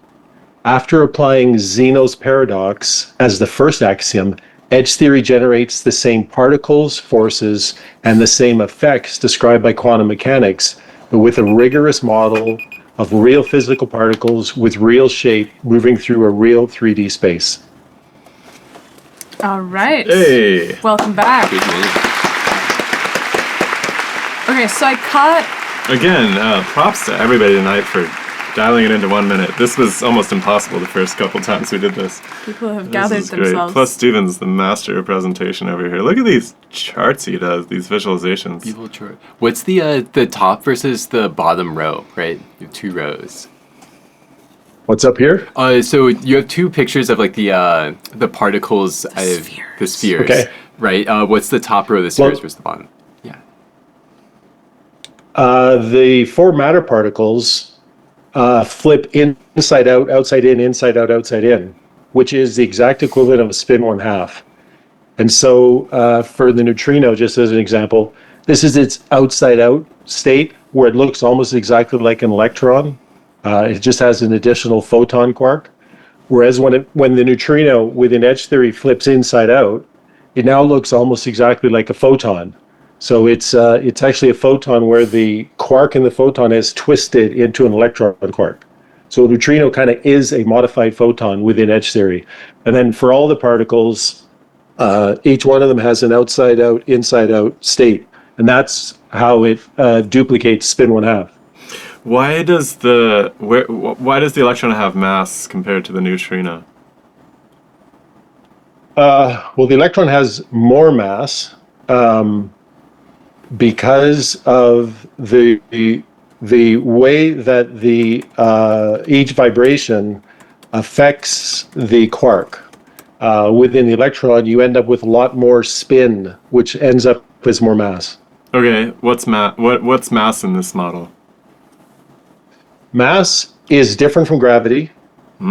So the membrane itself, there are the first 2 effects on the membrane are tension or pressure, and that equates exactly to mass. And then the second effect is a spiral torsion, which creates gravity, or which is gravity. It's applying these tensions to one another? Like these entities are interacting with one another? How are they interacting with one another? Sorry. That's probably a better question. How does mass and gravity interact? Well, how does like the electron exert its mass onto another electron, let's say, or onto a proton or whatever? Or how does a proton exert its mass on another proton? Well, when you say mass, do you mean gravity? How does gravity affect the 2 different particles? Because within edge theory, I don't know how the mass of a proton would affect the mass. Well, other than through gravity. The gravity is scaled by the mass, right? So you can go with gravity. That's fine. How do the protons exert gravity on each other? Let's go with that if it's easier. Well, gravity, I'm not sure we could get all through that in 10 or 15 minutes. Let's try. But gravity is, it's a property of the membrane itself. And it involves, kind of a very complex arrangement of distance and time. I guess the simplest way to put it is when the edge reaches 0 length, this is when the transformation goes into a singularity. gravity actually disappears. It gets completely unspiraled, and so all the effective gravity gets transferred into the other forces. And so gravity is actually kind of part of the magnetic field, actually. It's like a very, very tiny part of the magnetic field. So it's literally an inherent, kind of gets very mystical. It's literally a desire for the particles to be one again. They were one before they became a particle, and they kind of want to go back to being one. And there's this like, let's all get together and be one. It's like a I know it cohesiveness. sounds mystical, but I literally, get the mysticism, it's like an elastic. but let's not bury the you do. lead here. Like, did you just tell us how to build a UFO by making edge to 0 and getting rid of our interaction with gravity? He's like, I'm not qualified. we I'm need not to allowed to explore this. comment on that. We need to explore some star systems here. He's like, you're breaking up. I'm so sorry. No, but what is an edge, though? Sorry, you introduced so many concepts that they're all layered, and my brain is just tied in knots. What is an edge? Remind me. Well, the edge is just the edge of the membrane. If you look in this. Okay, what's a diagram, membrane? there's a blue Sorry. line and a red line. Okay. And then also Sorry? define this membrane. So you have the top row, which is one form, and the other where it's flipped inside out. And so we've been talking about frequency all night, and time is this inversion. Yep. So is there something going on here with these inside out flipping as frequency? Yeah, exactly. Essentially, within edge theory, the time is the distance between two snake bites, or two pulses in the transformation. That's the smallest possible unit of time. Snake Each bites. snake bite. You've Element never of the experienced time transformation. before? Yeah, come on. I don't understand. I've never experienced a snake bite. Wait, hold Maybe on. that's my problem. It's an analogy. You keep saying membrane. Is that different from membrane? Well, yeah, within edge theory, the membrane, all three-dimensional manifestations, all three-dimensional warps of the membrane are information. So all information is stored in a two-dimensional membrane as three-dimensional vibrations or modifications of the membrane. And so memory of all beings within the edge theory universe is contained within the membrane. And since, there is an idea that a meme is a unit of, mimetic inheritance, the memes, the memories, like the memories that Rupert Sheldrake describes, are stored in the membrane as, three-dimensional vibration patterns. And so to me, it makes more sense to call it a meme brain rather than a membrane. Okay. And I meant brain as in the thing in your head. I'll take that. I'll just, as long as you have a solid reason for it, I will accept it. Okay, Yeah. so why are they two-dimensional membranes? Can't we have like a little bit of a third dimension? Like, can we have a little 2.1 thickness? dimensions? Yeah, it gets closer. It's simultaneously two dimensions and three dimensions. So edge theory kind of replaces the really hard to understand part of quantum mechanics with a still complex, but much, much less complex and actually understandable system. We'll be the judge So- of that part, Stephen. Yeah, that's true. Wait, what the hell are these That's things where made we're out at. of, by the way? Two-dimensional membranes. What are the membranes made out Snake of? bites. It's when They're made out of snake bites? two strings love each other very much. Oh It's no, God, my brain is hurting. Oh man. So the axioms, I selected the axioms initially in order to create a scenario where a universe could create itself out of nothing. And so the membrane is, you have to go through all the axioms one by one. It takes a while, but the membrane is something that can create itself out of nothing mathematically. That's what it is. So it is a physical substance, but it creates itself out of nothing mathematically. Is this a central out of an axiom? infinity. Out of infinity. What infinity of what? The infinity is something beyond what we can understand. A large infinity is, we can't understand that. Edge theory can't understand it. That's just beyond the mystery. Steve Crothers his ears got really hot right now, and he's just somewhere in Tasmania just grinding his teeth about large infinities and small infinities. I like infinite potential and just really small potential. I like. But still very big. Still very big. Right, So right. I think that Edge theory can understand small infinities, but not large. There's a really simple way of explaining that or illustrating it. I can do it in like 2 minutes. Let's do it. Okay. So what's the difference between 0 or like what is 6 minus 0? Could go 6. I'm gonna go with 6. We got a 6. quorum Go here. with 6, yeah. Okay. So what's 6 plus the largest possible finite number? The largest possible finite number. Yeah, good answer. Yeah. Yeah. God, you must have been good at Yeah, those so brain you teasers. can't when you really were a know. kid. Nah. That was fast, Wait, actually. so you can't really know? Well, I mean, you don't have an exact number, right? Because we don't know what the largest possible finite number is, but we know what 0 is. 0 is the smallest possible finite number. And we know that. We can work with it. Like 6 minus 0 is 6, right? 6 plus the largest finite number is some number we can't see. But right? isn't it just the largest No, that- finite number plus 6? It's just the largest finite number, like Yeah, Michael at that said. point. Yeah, but It's Approximately. the new, don't have a it's the new value. grand You heavyweight don't have an champion of the exact world. Sick. Yeah. So our We got questions Let from me the finish audience here. over here. No, but the chat is losing it. Good lord. All right. Well, Jesus, Okay. I don't even. So let me- my brain is tied into knots here. I'm not Okay. even. So infinitely small is defined as larger than 0, but smaller than smaller than the smallest finite number. So infinitely small is larger than 0, but we can see 0, we can understand, we can manipulate it. Infinitely large is bigger than the largest finite number. And we cannot understand or work with or calculate or come up with any numbers or any answers with the largest finite number. And infinitely larger is bigger than that. So in edge theory, it's the nature of the singular, it's the nature of those infinities that causes quantization. The reason that particles have the kind of funky quantum behavior is because there's a small infinity built into the particle mathematically, which with edge theory you can understand.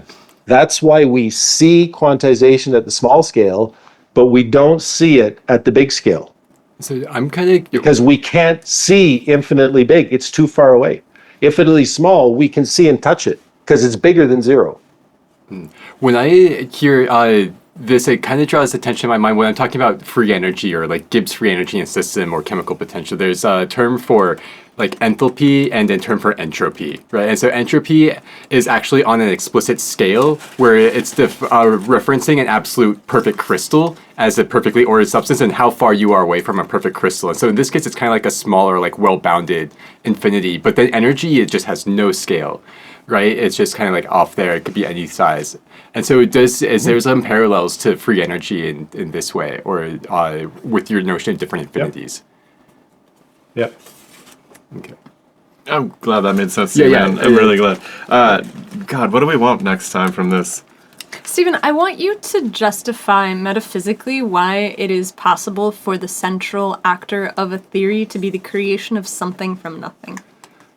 The priests love it, but why should physicists? And if that one does come up, I also want to know how these different blinking or inside-out turning things harmonize with each other. Are they going with the same inside-out? Are they doing different inside-out? Are they inverted phases of one another? You mean the different particles? Yes, like the inverted electron versus the right is that just like an electron versus a positron? No, the positron's different. Each pulse within the transformation flips the particle inside out and simultaneously drives charge spin. So charge spins this way, whereas spin 1/2 flips inside out. Whereas charge spin is continuous, it goes in the same direction all the time, so you have continuous charge. Whereas spin 1/2 goes inside out, outside in, inside out, outside in. And that's the exact parallel to spin 1/2. So literally, it's because of the combination of the infinite and finite, it causes it to literally flip inside out with each transformation. We're And going it's too far. We really can't. important- It's actually not. There's a way to see it. There is a way to see There's it. a I way don't to think. see it. I think that the central piece that I'm starting to understand your theory better. You presented it, I think, like 3 or 4 times at this point, and each time that you present, it gives me a better sense of where you're working. And at this point, what I really want to understand is this like fundamental initiation point for the theory, which is that you have these presumably physical features of the universe that are born from an immaterial nothingness. And I think that a theory that begins there has to really carefully justify why that's a legitimate claim. Yep. And so let's start Okay. there next time. So like, because we got the axioms of like the, you know, the infinite length and the zero thickness of the edges. I didn't really catch the rest of the axioms. The rest of the axioms seem like they kind of like derived from quantum mechanics. And so let's go one step back and deal with this, Yep. the primary emergence.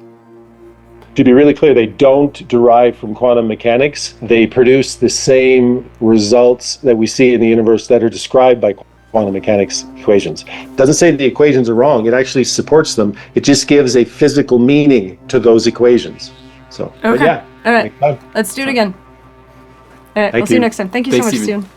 Steven. Guys, give me a hand. Come on. All right, Till, you are up.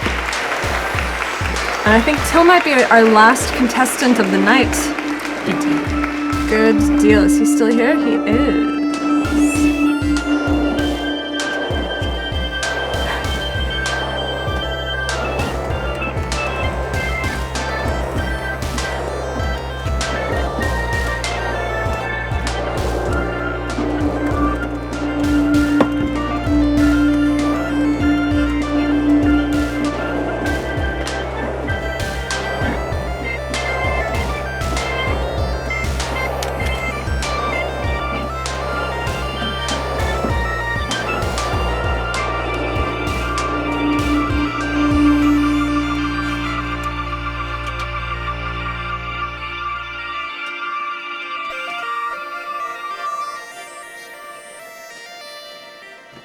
All right, welcome Till. Till is going to melt our faces off. It is an ungodly hour of the night for Till, and he's going to present to us on the somasthetic anthropotechnical noetic emergence. Hit it. All right. As the environment that we inhabit is increasingly becoming to be considered agentic, we are dealing with all sorts of thought forms in our daily lives, in our technology, as well as even how we think about our bodies.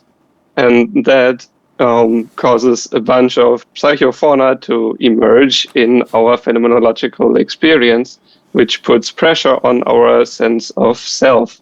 So the question is, how do you stay sane while traveling morphospace?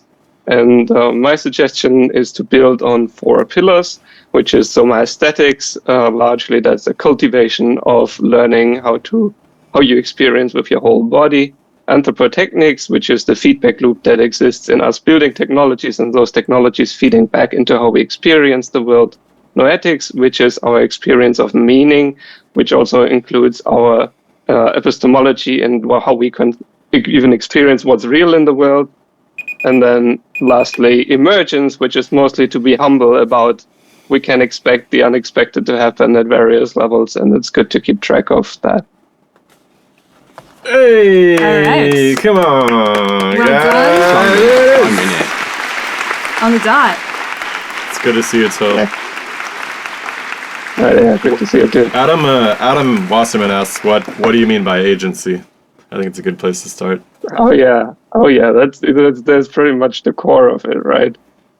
So the tricky part with agency is always that we intuitively think about it as something more or less absolute, which there's just no good way to do that. I guess one good term for it would be causal power, but at the end of the day, what we're really meaning with agency from a first-person perspective is always hard to match with what we mean when we talk about things outside of us. It's not always exactly the same. So the ability to get stuff done. Yeah. And then there's a hierarchy too, because is the bacteria that's part of me its own agent, or is it part of my agency? Right? Is there a way to disentangle or fiddle with this? Yeah, but that's exactly part of what I was alluding to is like Michael Levin's work, where you have this consideration of both, even within your own body, considering yourself as a multi-layered agentic system, right? that's where you can bring in things like strange loops. I know I mentioned that in the chat last time. I don't know if you had time to look at it, but like the whole point of strange loops is that you have nested recursive structures where things that happen at the lower levels impact what's possible at the higher levels, but the higher levels also feed back on the restrictions of the lower levels because they are essentially the environment. And you always have this interaction between the environment and the agent, right? And the thing is, because we are beings in time, if you believe in time, then... Oh no, I have to believe in time? Oh god. It's a belief system? I'll give it to you this time, but yeah. Yeah, we'll assume time for the purposes of this presentation. But then sort of like this whole recursive like multi-level system is basically like it only works if it already exists, which is similar to the problem with boundaries that I was trying to allude to earlier, which is like these are really useful concepts to deal with the world as somebody experiencing it, but you can always poke holes into it because you're like, well, why do these boundaries exist? Like, how did they come to be in the first place? Like, once they're there, you can use them. And so then you went to kind of these four pressures that these agents experience to move them. Is that then the next bit? Or that's really more a human perspective, I would say. I'm not sure that that's partially it's confined to four pillars because then it spells out sane, and I like that.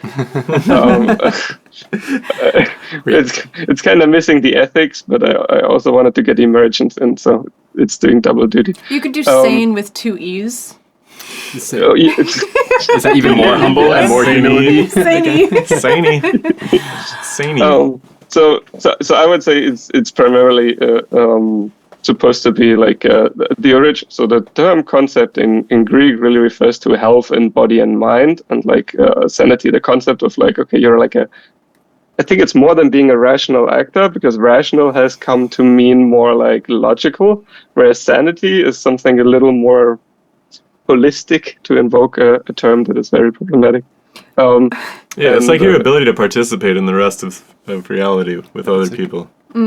Yeah, exactly. I think that's a really good observation, is because the term like, okay, like how it's like keeping your inner system attuned to what is you and what is outside of you, even though that's never completely clear. But that's exactly the point, and that's also partially why I was trying to get into this sense of reality judgment. Like, you know that I've worked a lot with like in the psychedelics realm, right? And there's this phenomenon that people experience this sense of something being more real than real, and that's also something that in psychosis, for example, oftentimes can occur. There's like a module in our system, the reality monitoring, it's often called in research, which is sort of something in us that judges what is real. And that's part of how we experience the world and part of our epistemology. And the question is like, how do you tune that? And I don't think you can do that by purely learning something theoretical or anything like that. It really is like something that requires you to, and in this like this soma aesthetics angle, which is really this like, okay, learn about what your body is telling you. It's important that this is not supposed to mean like there's one specific way to be in your body. It's really more like pay attention to the sequence of events inside of you. Like it's something simple, like when you're hungry, you start to get angry or whatever. But there's more details to that, right? Like there's a lot of therapies, like hypnotherapy, other therapies that work through the body, where like they try to bring you into a slightly trance-like state and then tell you to feel into your body. And once you find something where it's like, oh, this is kind of out of place, then you dig into that and see what comes out of, like what comes up when you actually pay attention to that part of your body. Those sort of things can be extremely helpful, and that's sort of what I'm trying to get there. Ideally, I would like to get this idea of grace in there as well. There's certain movement practices that emerge all throughout the world, as far as I can tell, especially in like... We're on our way to grace, but I want to stop off on one thing first, and it Yes. might be in strange loop territory. But you talk about this Yes. module of our body that maybe psychedelics are touching on, where it gives us our sense of certainty or truthfulness about a thing. And so we're talking about this kind of like interplay where we're listening to our body. So am I listening for information coming through this part that tells me about truth, or am I telling... So every receiver is a transmitter, right? Or is my body then telling myself what the truth is, right? So who's winning there? Yeah, that's exactly where, like, so in my experience in dealing with people that have a lot of experience with meditation and substances and so forth, it seems like you can train yourself by going through that in a reflective way, where you can sort of watch your epistemological apparatus change. Like you can sort of pay attention to, this is how I'm experiencing the world now, and you can like train your phenomenological system. But it's really hard to judge when you're doing that right, exactly because it's sort of like the thing that you're using in order to judge whether you're doing it right or not is kind of the thing being affected. And not all psychedelics are created equal. Like some of them may give you less access to truth than others, I would say. Yeah, I would actually argue one of the most tricky ones in this regard is 5-MeO DMT. I would 100% agree. There seems to be one where it seems like there's some really interesting, insightful phenomenology that can happen, but it also can put you completely on this like, I've understood everything path, and it gets really hard to judge what's what. That's my impression, at least so far. Yeah. Thanks for that, Lupin. So you're leading up into grace when I last hit that. Yeah. So that's one thing that I'm trying to develop more is like in this movement practice. I think part of learning how to understand your body can be to like actually move with it, not just sit still, but actually try and move it and see like where does something feel janky, where does something feel off. And our understanding of what grace is kind of hard in the first place. But I guess the best sort of definition is like a minimization of jerk. Jerk is the third derivative of movement, right? It's like when something's like an abrupt change of acceleration. Yeah. So you don't want to be a jerk. Surprise comes up again. Right. So when I'm now into my mid-30s and my right knee doesn't move slowly and there's a weird jerk as I'm going through and kicking out, like how is this changing grace going to like mean something to me, right? Or what is this telling me? I would argue it's really like it is a very first person thing. Like somebody can pay attention to your movements and can point out like, hey, there's something that like, I don't know, your neck is always weird here or something like that. But what it really means to you, I have a hard time believing that other people can really figure that out for you. They can like point you towards something. But there is this really interesting combination of finding the balance between surrender and activity in graceful movement. It's a lot about like finding, like moving with the energy that's there.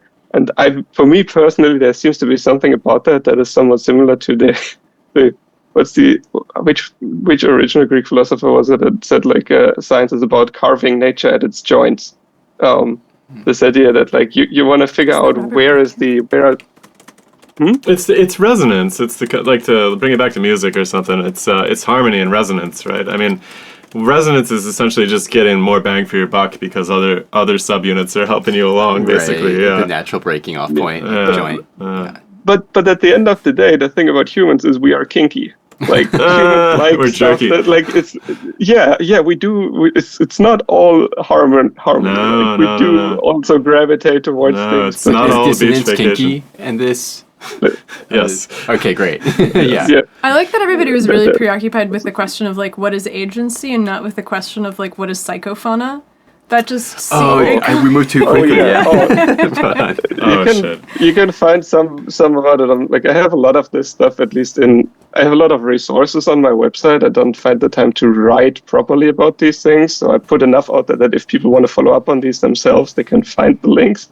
But I'm not claiming that this is well-written stuff on there, but psychofauna is really interesting.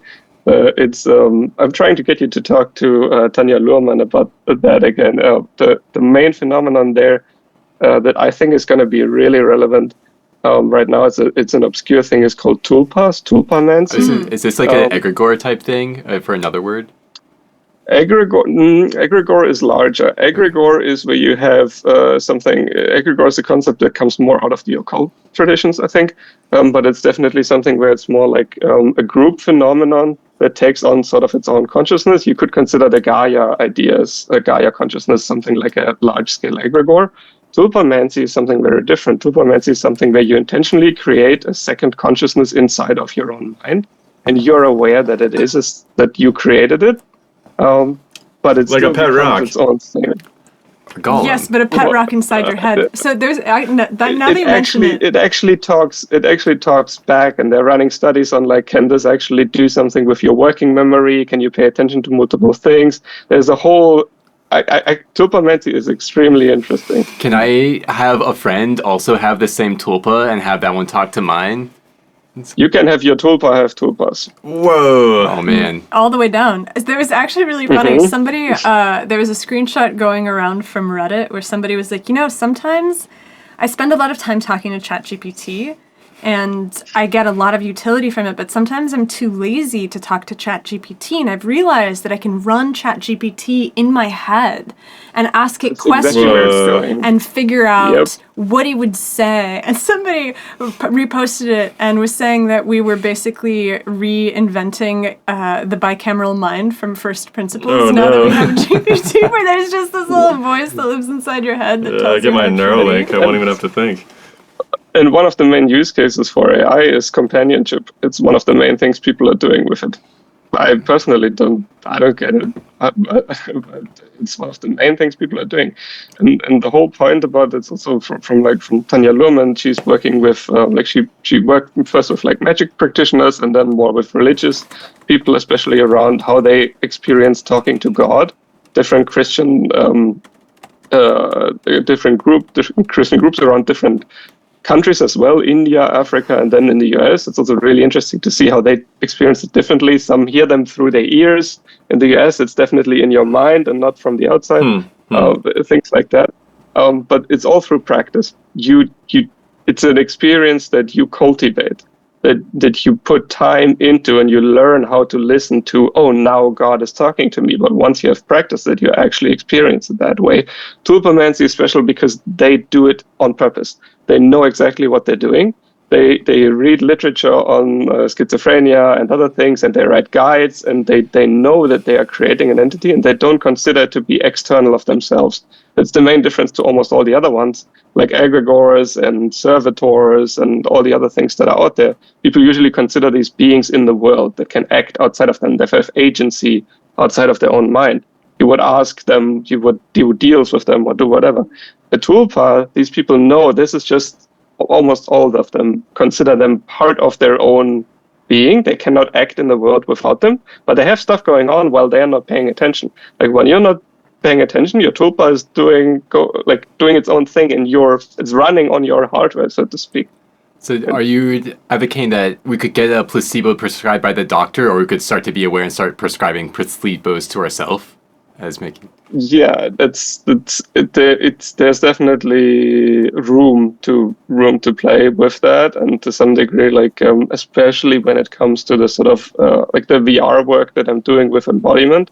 You could consider if you treat phantom limb by showing somebody that you virtually show them the limb again, and then you show it disappear. You could say that's a placebo, nothing happened, but it works, and they are fully aware that you didn't give them their limb back, right? And then there's gradients from there. But especially when it comes to things that change your idea of yourself, there's a lot to be done with that. Yeah. Next time you come, can you give us a breakdown of the genealogy of psychofauna? That would be interesting, yeah. Yeah. Yeah, homework assignment. Yeah. I think we should actually start doing this thing. Somebody suggested in the chat, it was we should have 2 buckets. One for people who have done this before that we have follow-up for, and one for brand new people.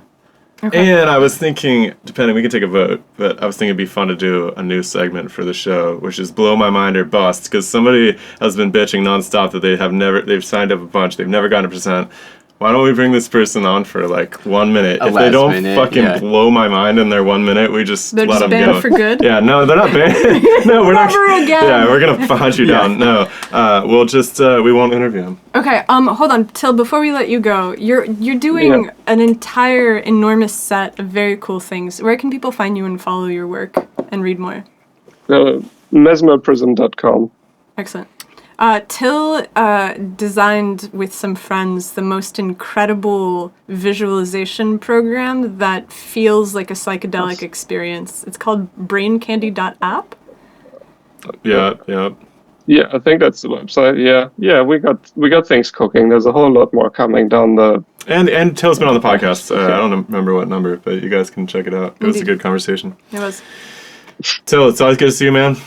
I really want to do this blow my mind or bust segment. Okay. What do you guys think? Vote? Should we do it? Let's do it. You guys suck. Do I look like someone who doesn't want their mind blown? Yeah, exactly. All right, so Wait, who's this guy? I think it was a guy named Steven was just complaining. Yeah, Stephen E. Okay. Are you here, Stephen E? Are you still in the chat? Okay. Stephen E, if you're still here, you want to play my new game? Okay. All right, cool. All right, thanks, Till. It's right, guys, we'll see you next give him a time. hand. Psychofauna. I want to hear all about it. Hey, there it is. All right, one last chance. All right. What's the punishment if he doesn't? Yeah, we go to bed early. Go home. All right.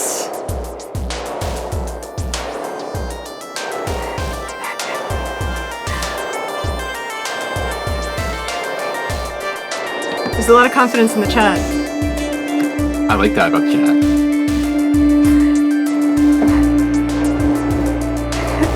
Till says he has to shave a visible ring in his arm hair. What about? Oh, there's an even better one. David. No, where's that Peter Gabriel?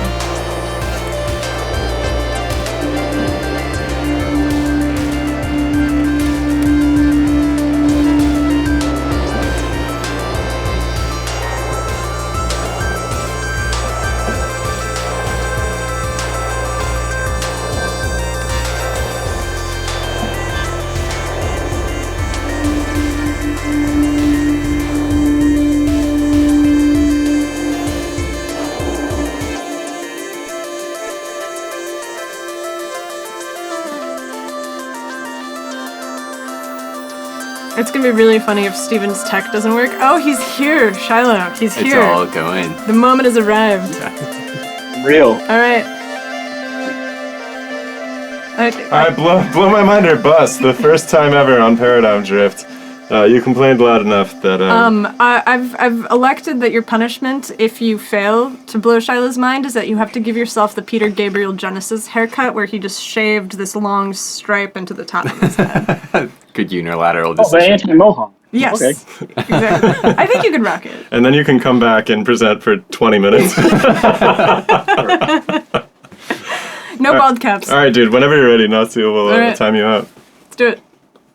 If you introduce the missing principle of physics, that the math operations and the laws of physics must correspond to a persistent physical operation in the universe that those laws describe, it automatically disqualifies quantum mechanics and general relativity as valid fundamental laws.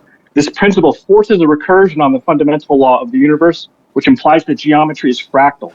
Nearly every dynamical system between atoms and the observable universe has a power law exponent derived from a sphere-packing fractal. Math establishes that the only thing that can do this is a monofractal generator.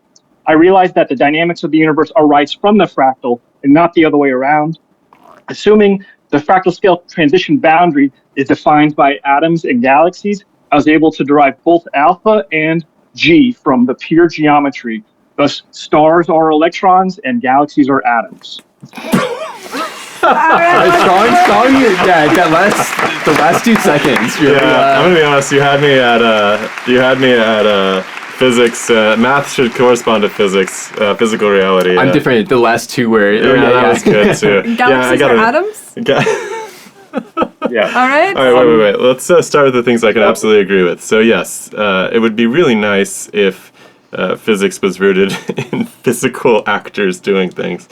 But I do want to work. So we weren't the Everybody first wants to people hear to about figure why this suns out. are electrons and stuff like that too. Everyone wants to hear about that. Yeah. Did he say that? Yeah, so I kind of developed this independently and ended up finding your channel through the Electric Universe people. Apparently, we weren't the first people to think of this. Einstein and Dirac both had the same viewpoints, but it was directed towards quantum mechanics. But I realized initially that general relativity doesn't have this problem. I mean, general relativity has this problem essentially. It's based off of the Einstein equivalence principle, which says that if you take a limit at any point in space, the curvature goes to zero as the point becomes zero. But in order to do that, you need to be able to take measurements of lengths. And in a lambda CDM model where the cosmological constant causes an expansion of space-time, in the end, space expands exponentially. Einstein's equations tell us all gravitational objects radiate energy gravitationally, so they have no stable orbits. And then locally, everything is Maxwell, and any kind of acceleration or change of direction also radiates energy out into this exponential expanding space. And so what happens is the ability to construct the measurement, to make the ability to construct the device that can make a measurement for determining the curvature of something, it disappears. It goes to measure zero exponentially, which means that if you assume it's an axiom that is supposed to hold everywhere, the measure at which it holds as time goes to infinity becomes measure zero. And to me, that told me that as a fundamental axiom, it doesn't make sense. And that's sort of where I figured out that principle should come from. So are we avoiding recursion with that? Is this like how you're dancing around recursion? Or can you draw me back to what the problem is? Yeah, bring me into the fractals and stuff. Yeah. So I'm like a computer programmer, and I have an applied math degree that I got from NGIT. They essentially, when you require that the laws of physics should be written with the reality that those laws of physics describe, that's a loop. That's saying that whatever universe we produce from our laws needs to be able to encode the laws themselves. That loop is a recursion. And typically, recursive processes, if they have a geometry, are essentially fractal, or else you don't really have any consistency. If it's not fractal, you kind of have to assume continuum math, and that's not something I consider to be logically valid anyways. And like they're self-referencing. They reference themselves, so they have to be fractal, is what you mean. Is that what fractals are? Yeah, what the hell is a fractal, for God's sake? It's like self-referencing somehow. Yeah, it's a self-similar shape. So what happens is as you zoom in or zoom out, you end up seeing the same general structure, depending on what's and that general structure should arise sort of periodically, depending on the scale transition between where you're looking at in the fractal. A common example, or the most famous one, is the Mandelbrot fractal, which is generated from a simple equation. Z, the number that we have now is just going to be the number we had previously, and then you add a constant to it, and you just put that output back into the input over and over again. You check which numbers stay finite and which ones go off to infinity. And if you draw a graph on that, you get like a really nice shape. Yeah, it's beautiful. So our volume becomes finite, but our boundary becomes infinite, is what you're referencing with that, right? Yeah, you can zoom in at random points in a way and find the exact same original shape, but not exactly. It's very similar, but the morphology of it is close enough where you just visually can recognize that it's right. So there's something strange about dimensions, right? Like there's a different dimensionality to the surface area versus the like edge line, right? Are you playing with this concept at all? Yeah, actually, that was the way I empirically discovered what the fractal is. What I mentioned here about monofractals generating the same power law at all scales, what that means is that if you pick an object, so I've got a list of over 20, 25 things here, like, for example... do you also have a list of communists at the State Department? I have a folder here on my desk. That contains 52 names of communists at the State Department. I'm sorry, continue. I stopped trying to follow what people do. They tend to be a lot more irrational than the objects I like to study. It's true. But I guess one thing about fractals that's important here is the mainstream physics hate them. They hate them, and they basically reject any theory that has them, essentially because it breaks calculus in a way. You need to have a smooth continuum in order to do calculus. And if you have a fractal structure, it essentially says that you can't do derivatives properly unless you do coarse graining. And I think that's what's happened is we've looked at so when I found the dynamical systems all had the same power law, that those power laws were all derived from a sphere packing fractal. And where that stopped was at quantum mechanics and general relativity. That's where we got two different models, essentially, that don't have the same type of modeling that we find in the middle. And to me, that was the clue that's probably where the boundary transition is. And I realized that we were probably looking at, like, the history of physics is kind of interesting, how we discovered that the stuff must have been quantized at the atomic level in order to make those black body curves work. And also that when we looked up at galaxies, we started seeing flat rotation curves that were non-Keplerian or would violate general relativity or Newtonian mechanics because the speed of the stars was too high to be what it was from what we could see. So they had to invent dark matter. I sort of realized that the constant orbits of the stars, their constant frequency because they have constant speed, and the constant or the discretized, quantized electron orbitals, which are really quantized because of how the photon energy levels are when you are able to input and output photons, were probably the same exact problem, just looking at different sides of the fractal scale boundary. And so my first instinct here, I was part of the whole like classical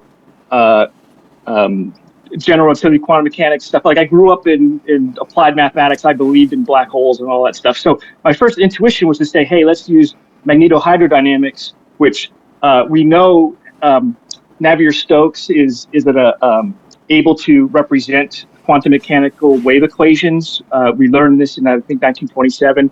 And then recently we learned that the Navier-Stokes equations, or MHD, has models that represent the sort of things we see in general relativity, like black holes. And so I assumed maybe reality is this fundamental continuum, and this fractal arises in the structure. And because it's fractal, we should see that shape repeat at the different scales. And so I found out that if you try to make a scaling between the frequency of the stars and the like hydrogen alpha, the Balmer line for hydrogen emissions, I was able to get an exact match between a lot of different galaxies, but it ended up being a statistical match because not all the stars really have the exact same frequency going around the galaxy. And so I was kind of stuck there for a little bit until I realized what the photonic mechanism must be. And that is, if a star flies off of a disk, that's got to be an electron. But if a star falls into the black hole at the core, it's accelerated beyond the speed of light, according to general relativity. If you just relatively say, hey, we'll ignore the space moving, it's even in that space, it's gone beyond the speed of light. I realized that's where the photonic mechanism must be. And luckily, in the last couple of years, there's been, like, MATA showed that there's zero correlation between black hole spins and, or the inferred spin of black holes and the power of the jets coming out of them. And that was what clicked. I realized that when an electron or star falls into the core, they are ejected at a fractal layer that we don't observe. And when they are absorbed by a different object, like an atom or a galaxy, it's spit out at the jets. Why do you think black holes exist? I asked somebody else. I don't. Oh, Jesus. I was going to ask, why does it look like you are married to an elderly, wealthy divorcee in the Hamptons who now funds your physics habit in between tennis games? That's I rent from that. Yeah, I'm pretty good at tennis too. So they player Fantastic. tennis with it. Yeah. Amazing. He's like, I have all of this Yeah, time so- for my physics now that I'm independently wealthy. Yeah. Well, I got a girlfriend, and she wasn't really fun to argue with, so I started arguing with AI instead. And I discovering all this stuff. Made a lot of progress with physics after that. I mean, I'm intrigued. I don't totally follow you, but I had Is he this. gonna have to shave his head? When I was no, he's not. I had this moment, like I had this moment when I was in college on spring break, and we like found these old VHS tapes that my friend's dead ex-stepdad had, and we put them in, and it was just the Mandelbrot set playing. And it was like all fucked up and like little, like it would, it was like dirty and Is this old. like a cursed videotape or like where's this And come we from? just, it's just never at like, been the same this is again. at like Yeah. 4 a.m, and we're just all sitting in this room, like, and we're just watching it, and we're like, I had this feeling like I understood how everything worked for a second. Like, but I can't hold on to it. Like, I don't know what my revelation was, but I know I had this like very profound feeling. And so I'm always intrigued about the fractal nature. That was the there's something I psychofauna wanna- taking root. in your Yeah, brain. yeah. That was Come back to something. like understand more if you come back and share more. So you're talking about the atom, and you get a photon in and you get a photon out, right? So a photon is energy, and we kind of think of this as like one dimension. It's just a lot of energy or little. But the atom itself is 3 dimensions, right? It occupies volume. And so when you're talking, and so there's some weird transform between dimensions of 1-dimensional energy and 3-dimensional atom. And you're talking about fractals, which have this weird thing of in one dimension being bounded, but in another dimension being infinite, right? And so there's something you're drawing of like skipping dimensions here, and maybe that can clear us up of how you're of this like revelation of the cube, or no, the packing, the sphere packing you're getting at. So maybe there's something Yes. clear. Yeah, so how it relates to the sphere packing is if you say, consider all the physics up until today to be like effective models of whatever reality is, things like special relativity tell you that space and time are relative. And if you take the limit of that model to ask what a photon sees, the photon has 0 space and 0 time that it experiences in between the transfer between one atom and another atom. So if the way I see that happening in the sphere packing fractal is the photon transition is really just the transition of angular momentum of a sphere rotating as it goes from one point on the tangency to wherever it is to cross that sphere to the other point. Because the spheres are geared, when the sphere rotates, that angular momentum transfers instantly. But the information about it is what updates slowly because that's got to filter through the rest of the gearing. And so what we consider to be the speed of light in our general experience of reality is really the update speed of that angular momentum transfer to the rest of reality, instead of saying that that's like a speed of the object that's moving. Damn, finally we got some gears in here. We're actually bringing it back home to what I was interested in, was the physical basis of the physical theory. Finally we got some freaking spheres gearing into each other. Okay, so well, you like this.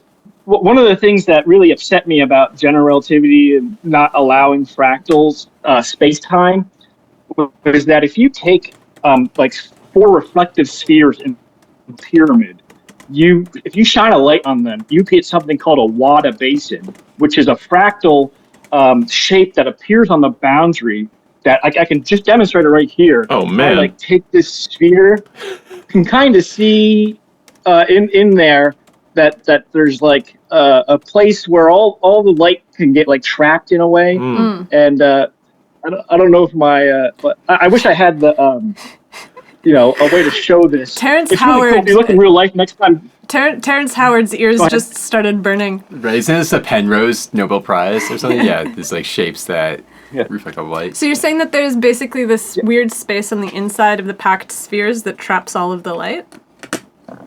Yeah, what happens is if you shine a light through one hole, if you were to try to follow the path of how it bounces through the spheres, there's effectively any finite length path of which sphere it hits is available.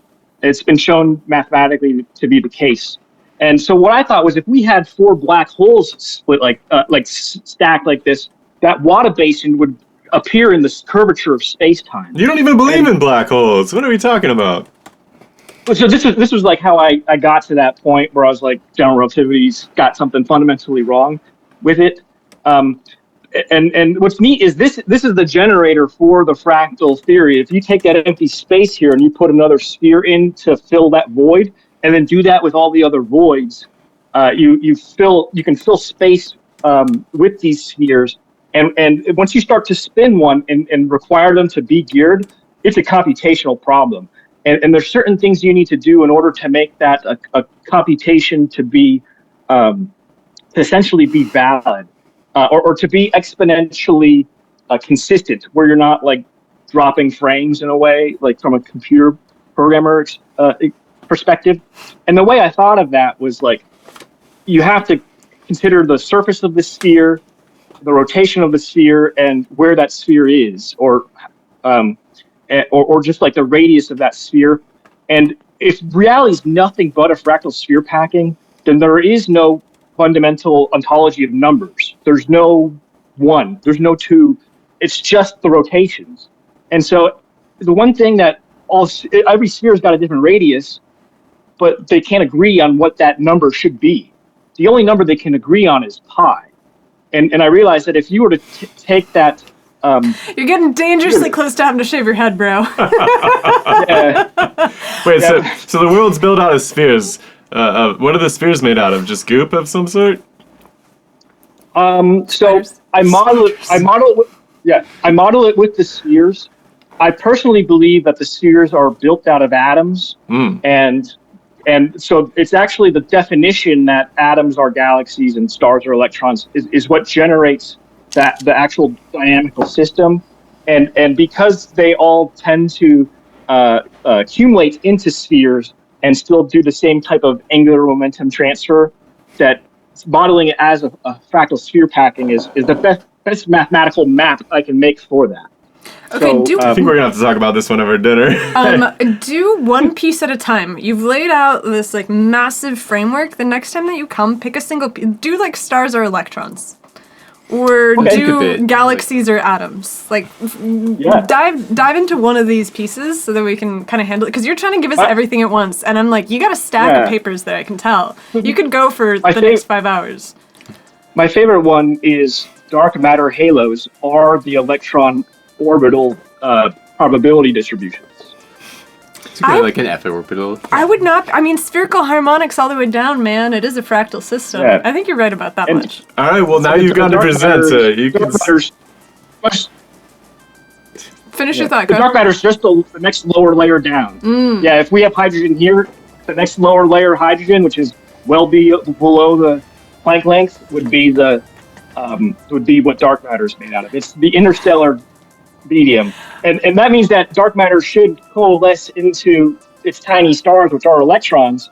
And I believe that process is what creates the X-rays in the Fermi bubbles, which is why the Fermi bubbles match the hydrogen 3DZ orbital. I don't even know what a Fermi bubble is. All right, do this next time. Okay. Also, I'm gonna put out a bounty. This has been blow my mind or bust. Yeah, I'm gonna put out a bounty. I want somebody to give me a theory for the horseshoe theory of physics and mysticism. I want to understand why sufficiently esoteric physics is indistinguishable from mysticism. It's that I to you picture by this. Yeah. Which one? I forget if it was Dyson or someone else who had the I to you physics diagram. That's exactly what you're talking about. I'll figure it out. All right, man. It was nice to meet you. You have a good night. Thank you. Appreciate it. Thank you for the opportunity. You too. And thank you to everybody who's signed up tonight. Really good minutes. Very, very respectful of our time. Thank you. Yeah. Any closing thoughts, my friends? What reflections on this evening? Reflections on this Feel free to It was about reflections on time, right? So inverse time is where we're hanging out now. Beat frequency is the new measure. It is. That's a good theme for tonight.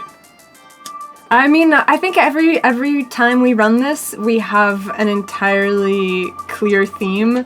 And I feel like mystical physics was the theme tonight. We had the sort of the astrology, tarot, psychofauna, fractal side of things. We had the time side of things. We covered all the ground we needed to cover. Why does a channel called DemystifySci attract so many mystics? That's what I'm dying to know. Seems built into the name somewhere. I don't know. Exactly. Is it Indeed. because we're also interested in mysticism, just too much to the horror of our friend James? They have to congregate in some corner of the internet. That's true, and we are permissive.